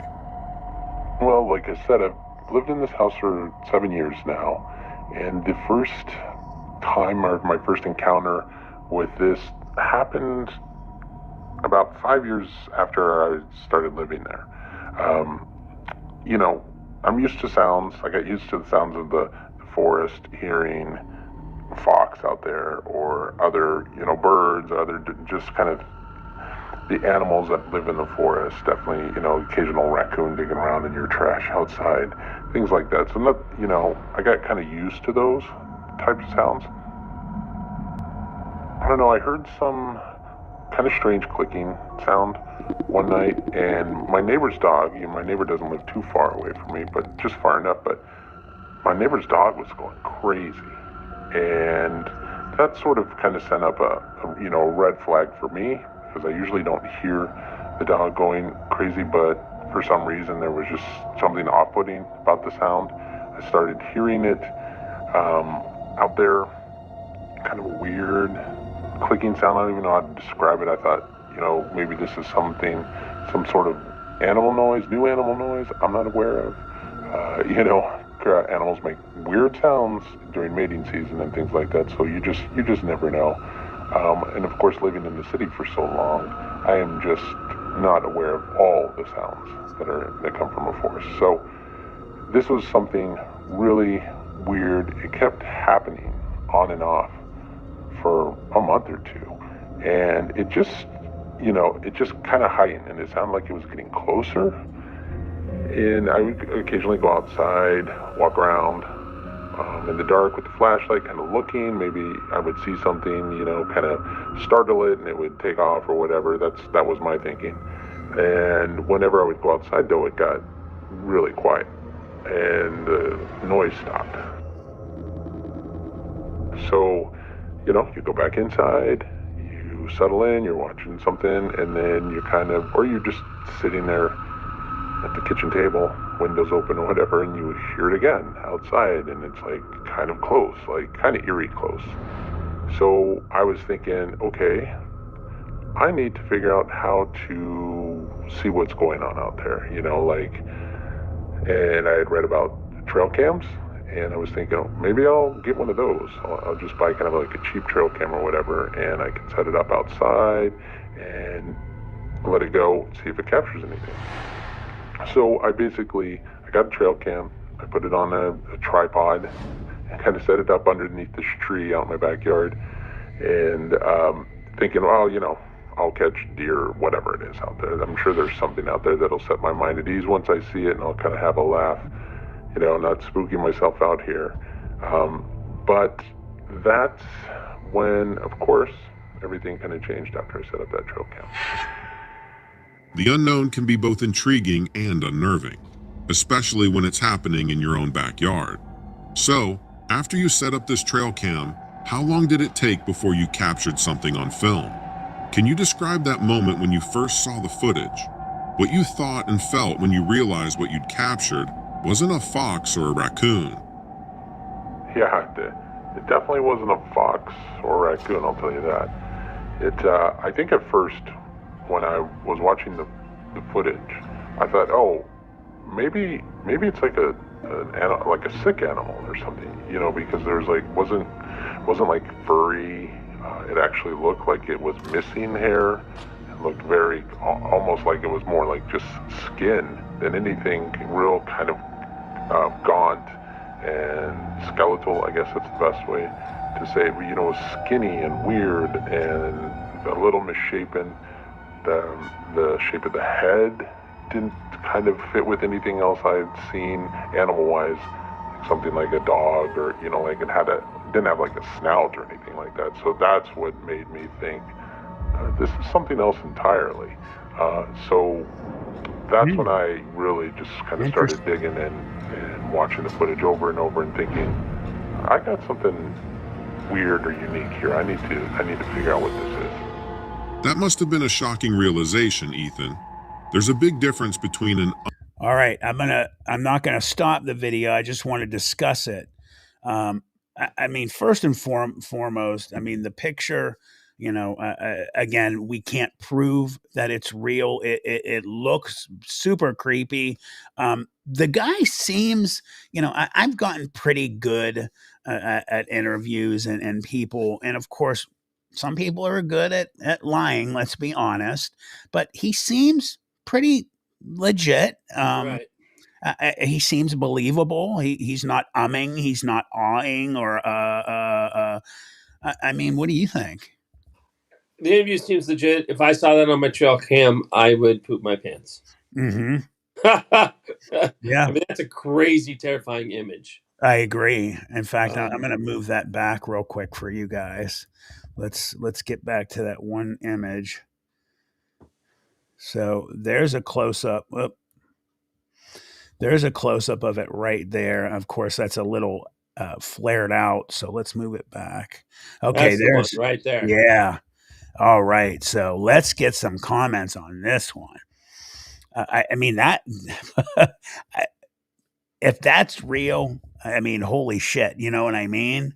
Right. Excuse my language, everybody, but man, of course, the problem with AI is it's getting so good that there's just no way to tell other than when the program, there's programs out there that can tell.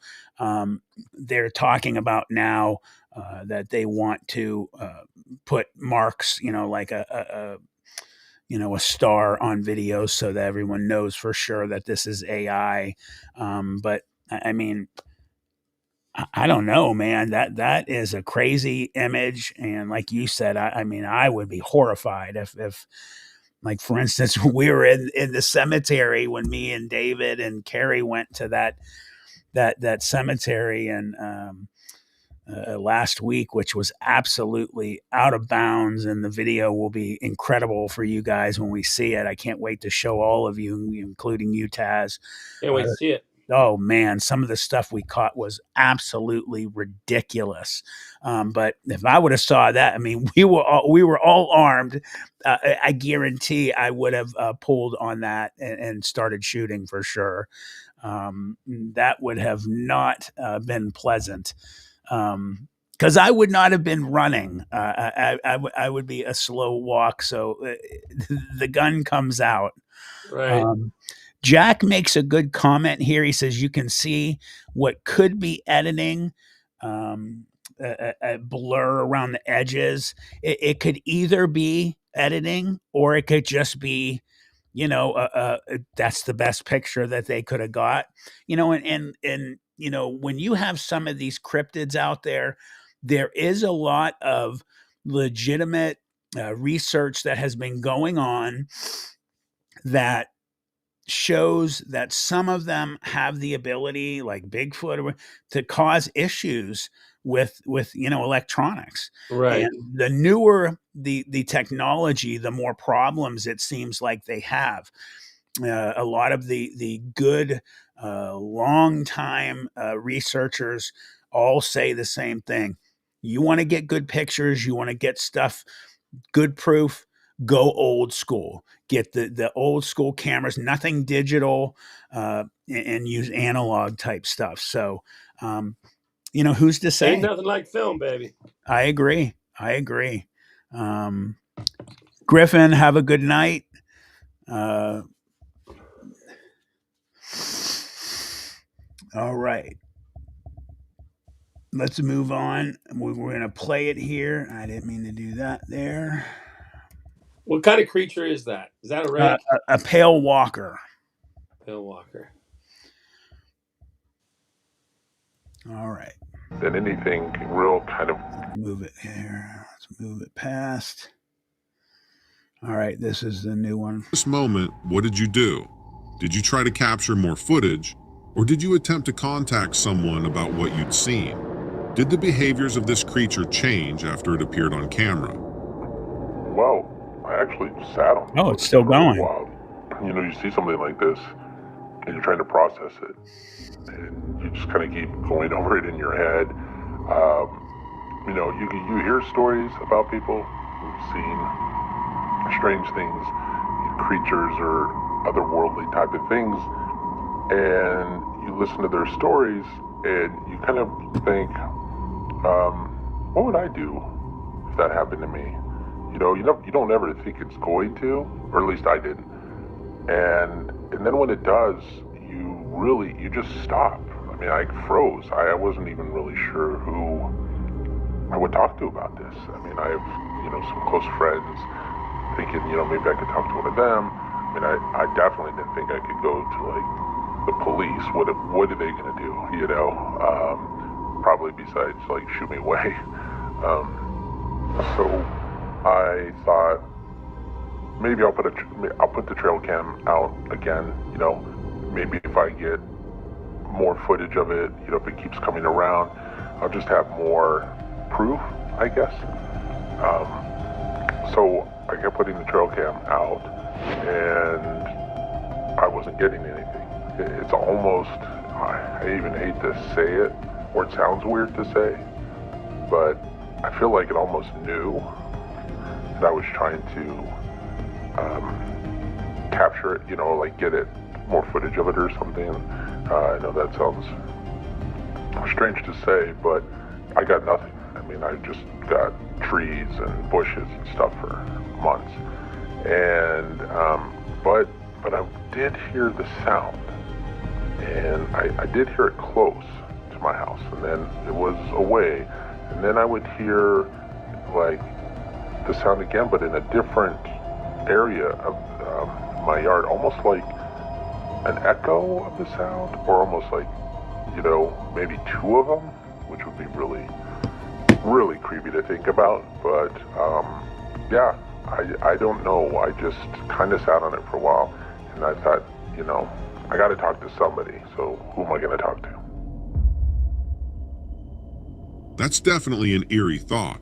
The notion of such a creature knowing it's being watched, or worse, there being more than one, that's got to be a bit unnerving, Ethan. Living with the constant reminder that you're not alone in these woods. After all, our homes are supposed to be our safe havens. I can't help but wonder, have you taken any additional security measures since this started happening? I installed some motion detector lights and even installed one motion detector alarm. But, you kind of find out that that's mostly triggered by something human size or, weight or something like that. Have there been instances where the alarms were triggered? And if so, what followed? The only time that I experienced something was the lights kept going on. So I just sort of ran outside real quick to see if I could catch anything, but nothing really. It just could have been another, could have been a deer, fox, whatever, just sensing. So even a cat could have tripped it. So I wasn't really getting much from that. Okay, Ethan, it's the moment we all have been waiting for. Let's get to the trail cam footage. I'm going to play this for the audience, and I want you to walk us through what is happening. Well, if you see, it looks like it's sort of camouflaged in the trees there, and then you can see the large black dots or eyes, and then it looks like it's sort of, its mouth's moving or something, almost like maybe that's what's making the noises, or doing something strange, but it then takes off really quick, like something scared it, but that I just kept watching that over and over again, thinking, what am I watching? You can see how gaunt it is, how, like I said before, like has no hair. It's just weird looking, and it moves really fast, which, I guess most animals probably do move fast or whatever, but that's the part that kind of threw me off too, was just the speed of which it took off. But yeah, that's the footage. Wow, Ethan, that was pretty intense. Thanks for sharing that with us. I think everyone listening will agree when I say that your story is one that sticks with us. A chilling reminder of the strange and unknown creatures that may exist just beyond our sight. The intelligence you ascribe to this creature adds an extra layer of unease and intrigue, and the trail cam footage is just shocking. Despite the fear and uncertainty, I want to commend your courage in facing this situation head on, and taking steps to protect your home. And of course, sharing this account with us so we can continue to piece together the puzzle of what these creatures might be. Thank you, Donovan. I really appreciate you having me on the show and listening to my story.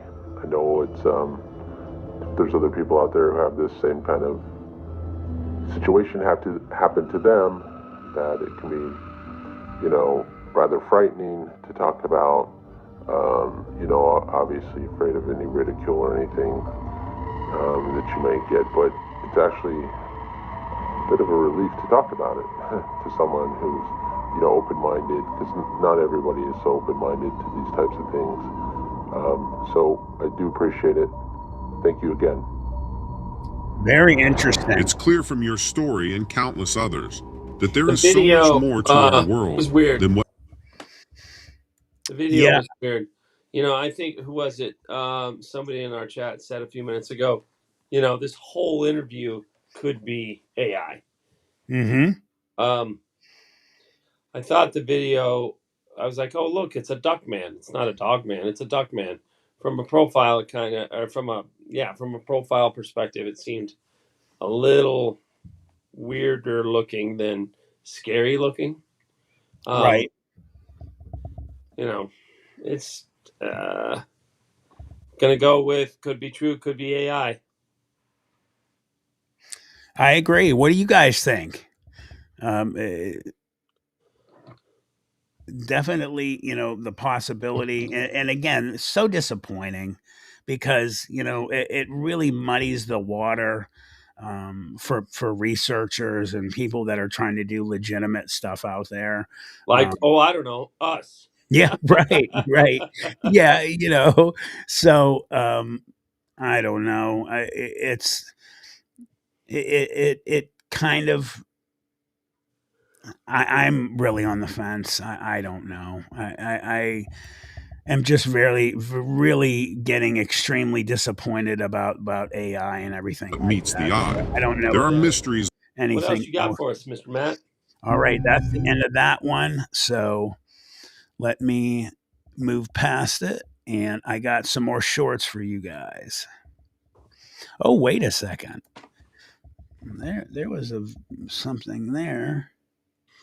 That looks actually, I'm going to not play the whole thing, but I do want to play some of this here. There looked like there was some decent footage here.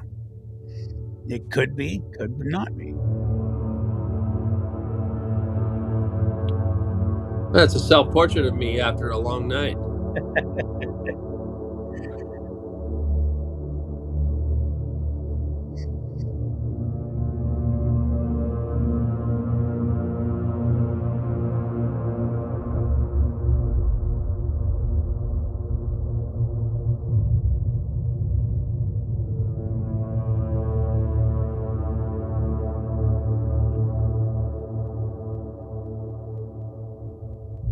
What's up, guys? Breaking Bigfoot here. We're gonna do a tree knock. We're in Bailey Canyon, Cloudcroft. I'm gonna let the hairy boys know I'm here.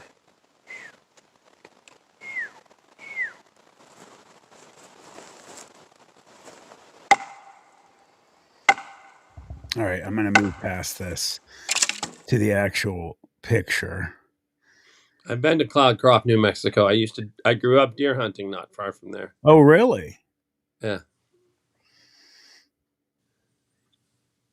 All right, I saw the picture there on the video. Let's see. He's as I'm going by scanning, he had footprints and stuff he made some casts of. Let's see. I mean, there was a picture there. Where's it at? Okay, I don't see it. That's strange. All right, well, I guess the thumbnail was just that, a thumbnail. That was actually disappointing. let's see if there's anything else here real quick before I leave. Yeah, so do you guys see where my pointer is right here? Yeah. So there's a picture right there of a Sasquatch. It actually looked decent. So all right, so here's one here. Maybe this one will have a little bit something better. And then after this, I'll go back to the shorts. You can stay out of my shorts, Mr. Man. Yeah, there's definitely no want there, Tazz brother. That's only for the hot wife. Right, exactly. So I didn't see anything. I guess I should let it play. There. Oh, look at that. I don't see. Is that? Where did it go from a pop-up? Maybe it's just tweakers. He is down on his knees. What? I see it. Captured in the dense forests of the No, Pacific they just Northwest, said this maybe user it's shares a chilling tweakers, video. so they're They were driving exploring by. near an old treehouse when they noticed something, or rather, someone Too dark, lurking in the obviously, distance. so A dark, shadowy figure. not able to see what that is. So here's terrified woman films a creepy creature in the woods staring at her and then scared her dog. Okay. I heard it too.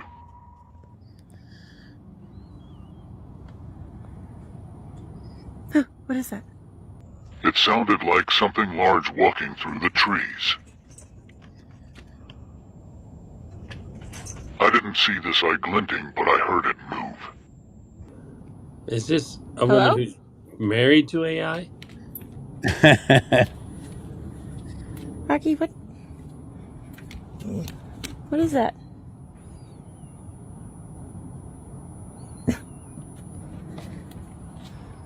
Mom? Then I saw these eyes reflecting the light. My question is, if this one is a deer at this height, what is this one?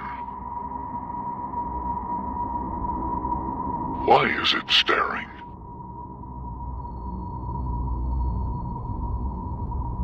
The way this one turns its head to look at me, though.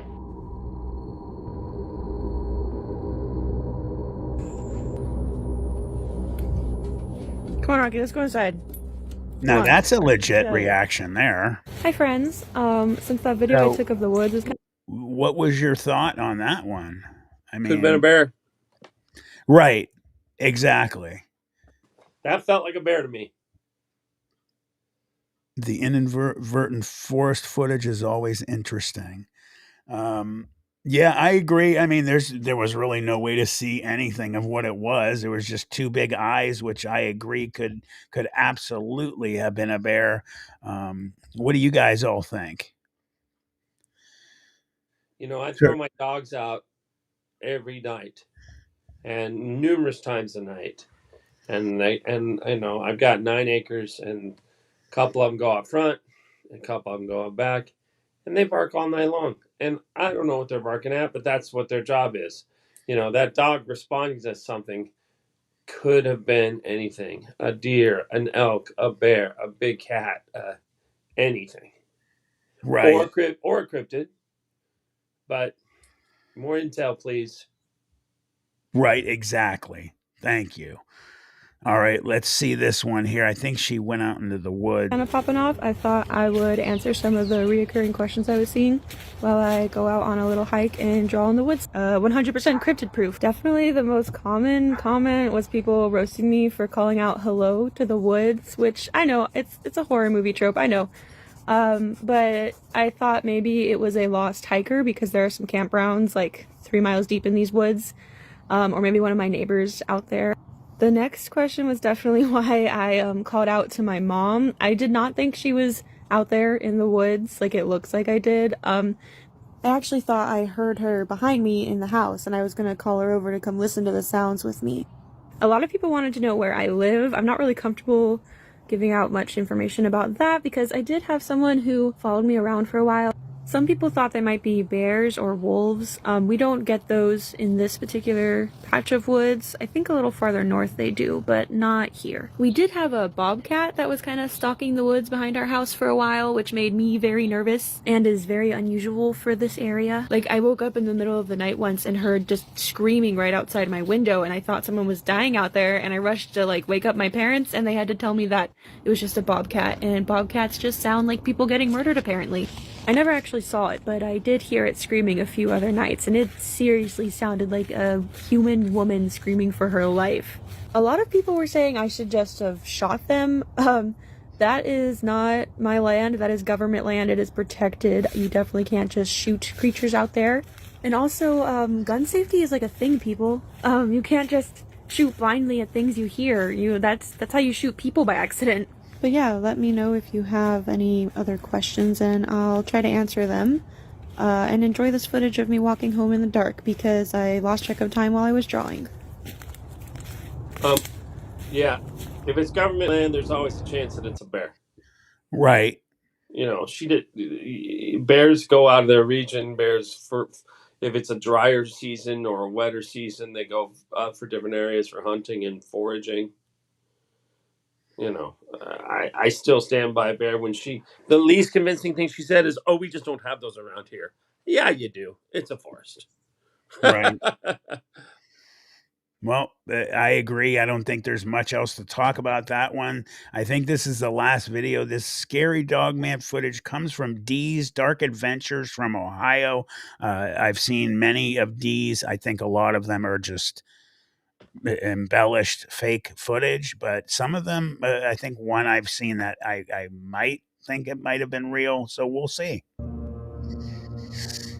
Guys, the camera shut off. It just shut off. See, there's the ball again. Look, there's only one, dude. There's only one left. No, there's two. I'm sorry. There's two. Okay. That's my way out. That's my way out. Oh, okay.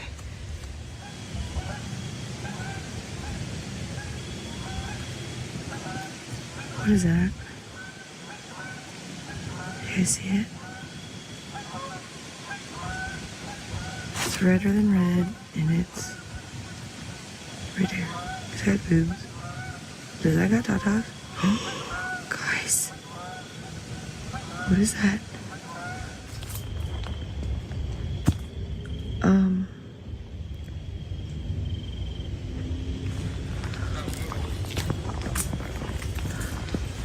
They're down there with the dogs around my car. And there's one, like scratchy scratches, but maybe, I don't know. It's dirty, I gotta get it washed, but I don't know where to even start looking, dude. Oh my god. Alright, guys. I'm gonna pack up and I just saw I show you.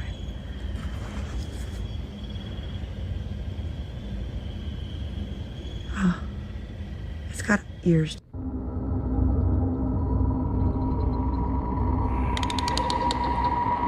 Dude. Ha. My door's up. See its arm? Oh, whoa. Two. There's definitely something there. That is not. Yeah.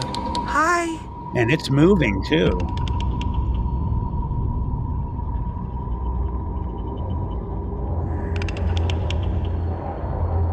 Okay, this is a little better. Its head's moving. And that looks like what David Wolf thought. Yeah. Yeah. This one looks legit. More legit than just about anything else we've seen tonight. Right. And you know, I saw that dogman's arm cloak when I was 14, so I'm waiting to see. And oh, whoa. Okay. Starting to disappear. Okay, well, that was definitely interesting. What do you guys think about this one? Yeah, this one feels very legit. It really does. I mean, out of a lot of her videos that I've seen, this is probably the one the most that I've ever seen that has really grabbed me. This thing was turning its head.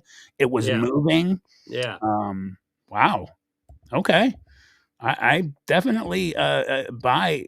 I can buy this one. Yeah. Again, poop your pants factor pretty high. Definitely. And especially if it disappears or cloaks, time to leave. You know what I mean? Oh, absolutely. Wow. Okay, guys, what do you think? I mean, we're definitely, a darn good video here. I really am impressed by this. Yeah. I mean, that one we had where the family just saw it standing there, it looked very similar to this one, but this one seems very more real in terms of the way it's moving. Right. Huh. Wow. Yeah, turns its head right there. Yeah. Wow. Yeah. Someone's saying if it's a dog man, it's got some pretty short arms. Yeah, well, she's quite and Lucretia, hello, and I agree. It looks from the distance, she's quite a distance from it. It's also downhill from her.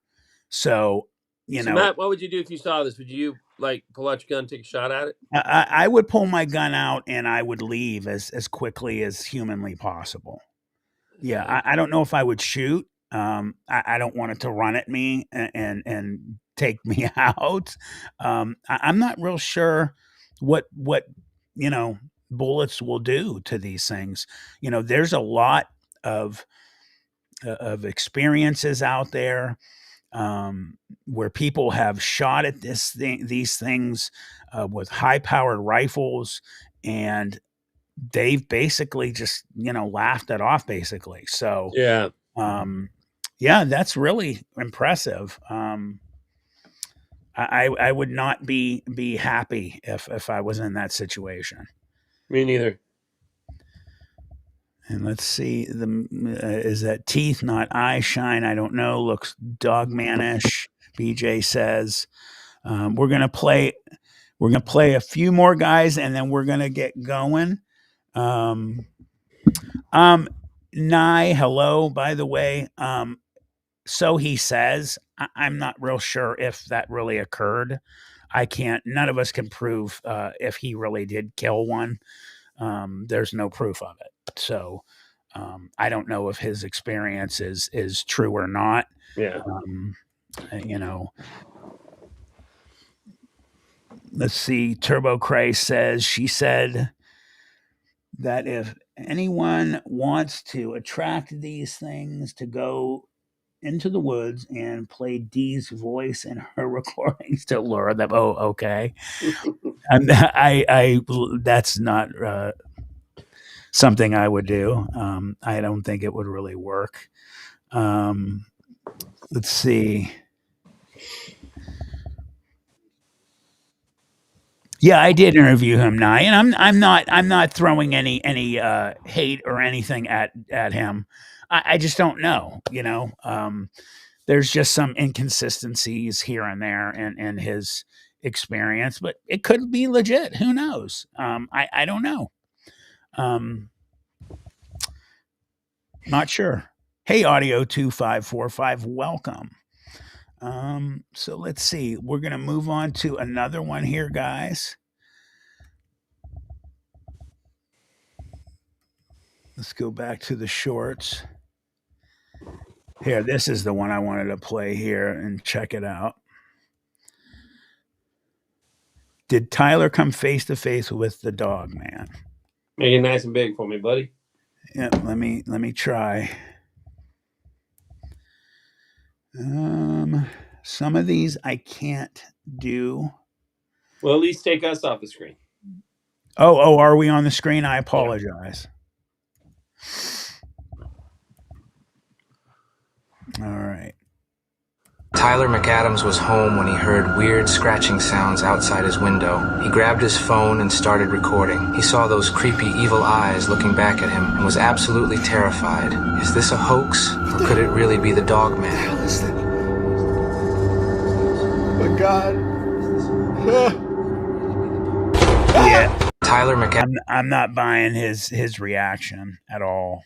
I feel like we saw this one before. Yeah, I think we did. I think and we discussed it before that it did not look legit. Yeah. Let's see. Dogman. Let's see. Paranormal. Dogman stares while being recorded. Some kind of strange noise there. Did you guys hear? Here, let me rewind it. Yeah, I heard that.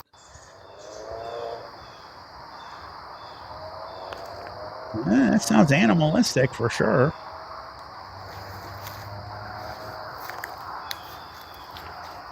Anything you recognize, Tazz, by that noise? No. First time I heard it, it sounded like a car, but second time it sounds more animal. Right.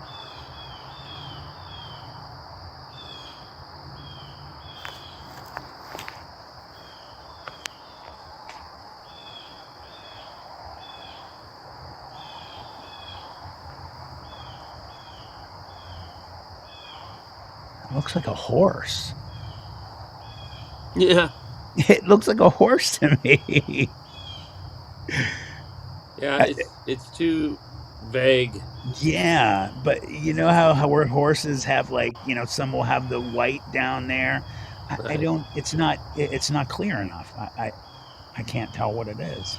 All right. Well, that one definitely is not able to be told what that was. It looked like it looked like a horse to me. All right, 5 photos of dogmen, real dogmen or AI. Oh, I've seen this. This looks like an animal, a weird animal. That is. Yes. What? What do you think that is? I mean, that's on the highway. That definitely looks like an animal. Yes. Doesn't look like a bear though. No. What do you guys think? I mean, that has some sort of dogman shape as some Yeah. dogmans I've seen tonight. Yeah, and very muscular arms.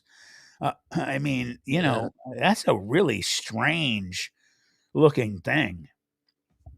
I have no clue about what that is, man. Hey, Matt, I'll be right back. Okay, Yes, buddy? sir. We've seen this one before. This, I think, is that one. I mean, I would say that's AI. What do you guys think? It's just, again, too close. And somebody, is that close to a dog man and you're taking a picture of it. I just can't, buy that one. Let's see. Let's move on.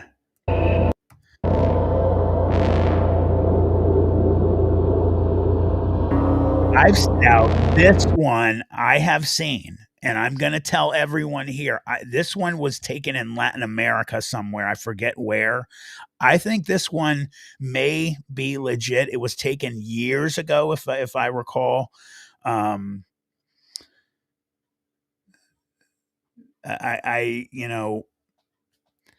Look at the legs. A lot of the Dogman experiences have had those reverse kind of, shaped legs. I've seen more of this video as well.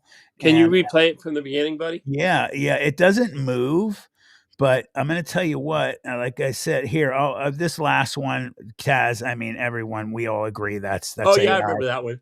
Yeah. So Yeah, I think that's AI. For sure. There's no That's way. Like comic book cover AI. Yeah. It's just how you're not going to be that close.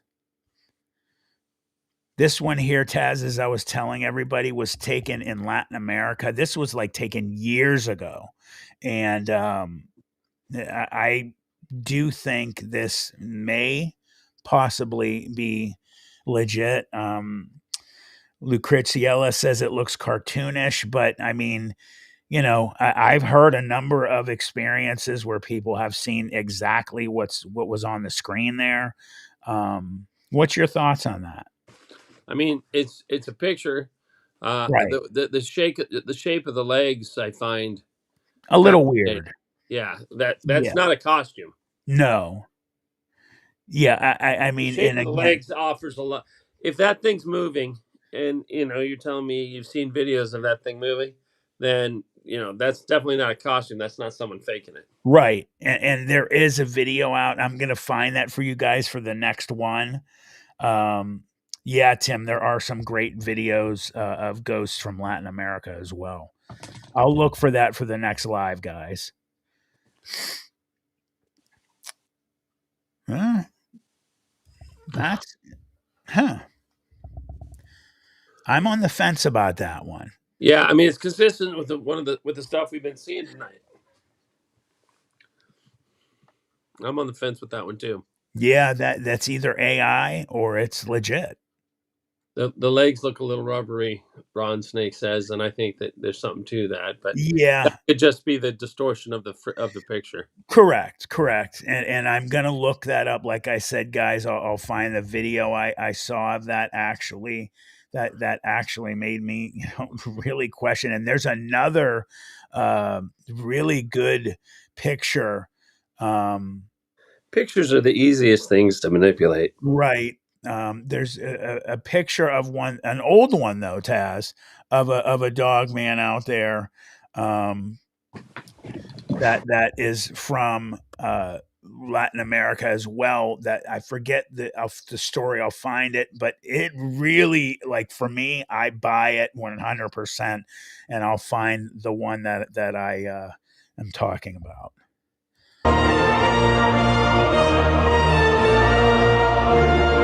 Yeah, Jurassic Park's music. Whoa, that's a big animal. What do you think? I mean, I think there are some of those. What do they call them? That just looks like a timber wolf. I mean, they do get damn big. That's for sure. Yeah, That's bigger. That's bigger than usual, though. I'll tell you what. That's a really large one. that Do just you looks like think that? Go ahead. It just looks like a giant timber wolf to me. Do you think that there are, what do they call them? The wolves that are supposedly, not around anymore, but they think in that one video where it attacks the guy's dog. What do they call them? I forget the kind of wolf. BJ, do you remember what they call them? It's yeah, there she's right on it, boy. Dire wolves, and Dire wolf. it really looks like, like it might be, or it's just the biggest wolf ever recorded. Yeah, well, One of the that last one just looked like a giant wolf to me. Yeah, I agree. It was big. Let's see. One of the best Dogman videos. There they are. I thought so. Do you guys see it? I don't see nothing yet.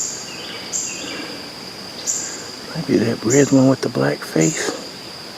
I don't see it. Looks like him.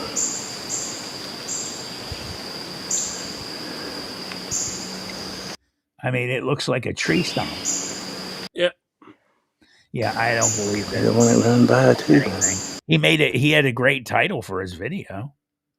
Yeah. Do you know what I mean? All right. Let's go. Let's see. Dogman caught on railroad trail camera. Let's try this one.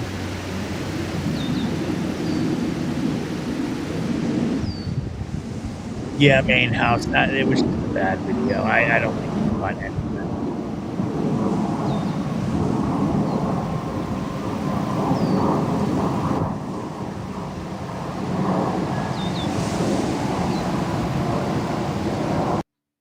I didn't see anything there either. See anything either. These guys are getting good titles for their videos.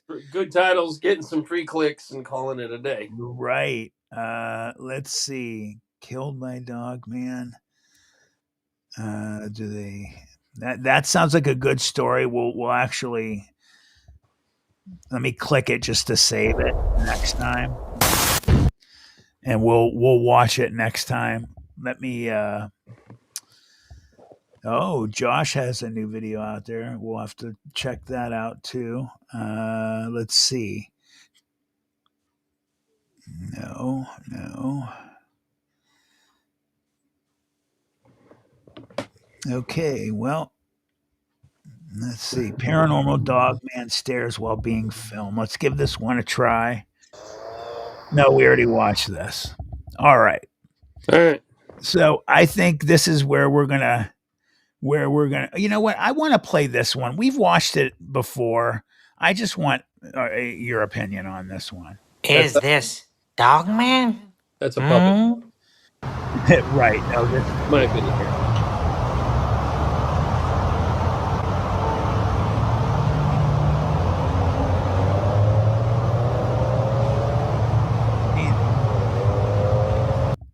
I mean, from just what you see, I mean, it could be a dog. I don't see dogs ever sit up like that, though. No, but it could be a monkey. True, very true. I mean, I don't know where this is shot, but in a part of the world where monkeys are commonplace, that's what I saw the first time. Okay. Let's see description. Is this a dog man? It doesn't say where it is. Hiding in the woods. Okay. I mean, what do you guys think? That's the one we're going to end it with tonight, guys. Let's get your opinions on that.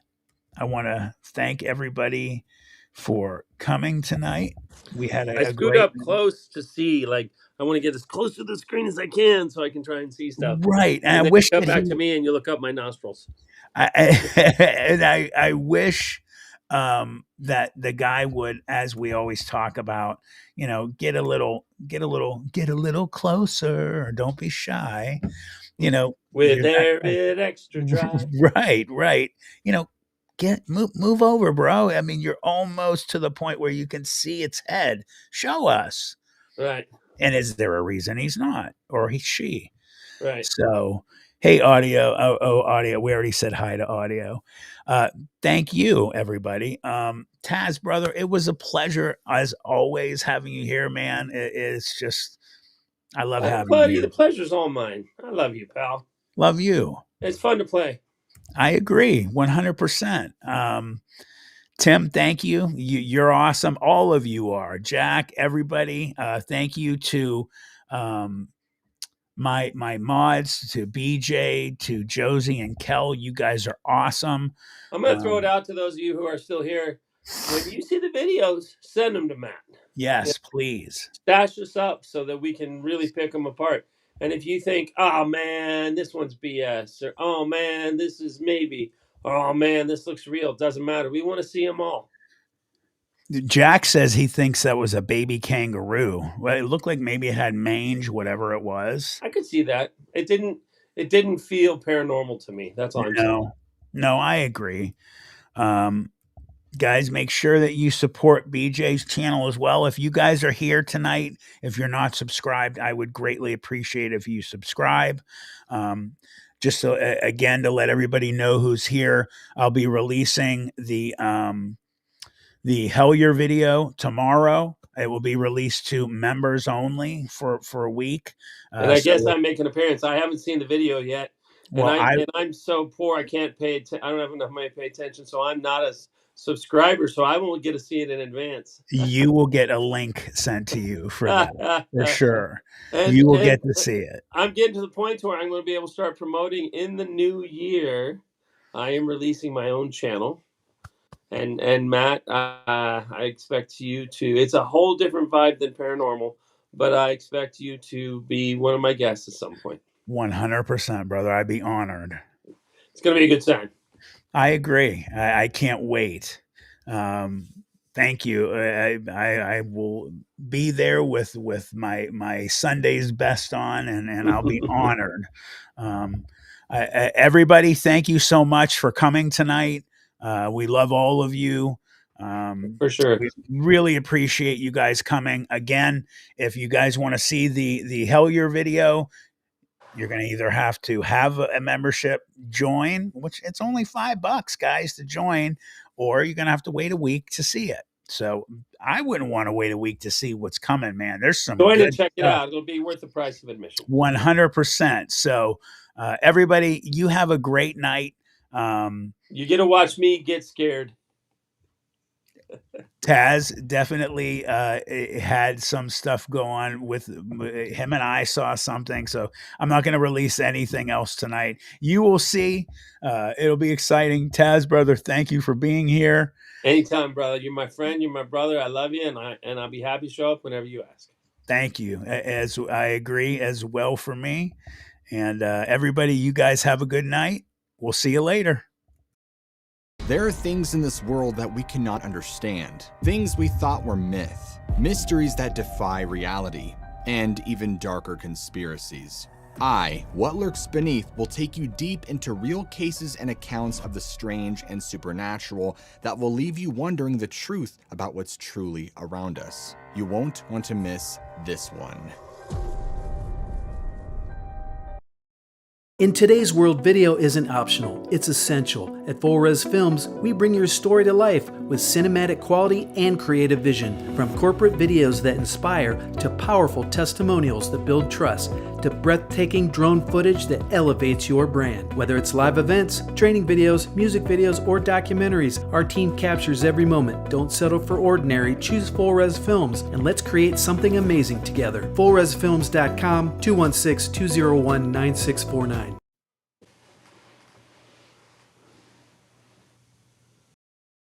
Planet 412 is your channel through the veil, where cryptids walk, UFOs soar, and the paranormal whispers in the dark.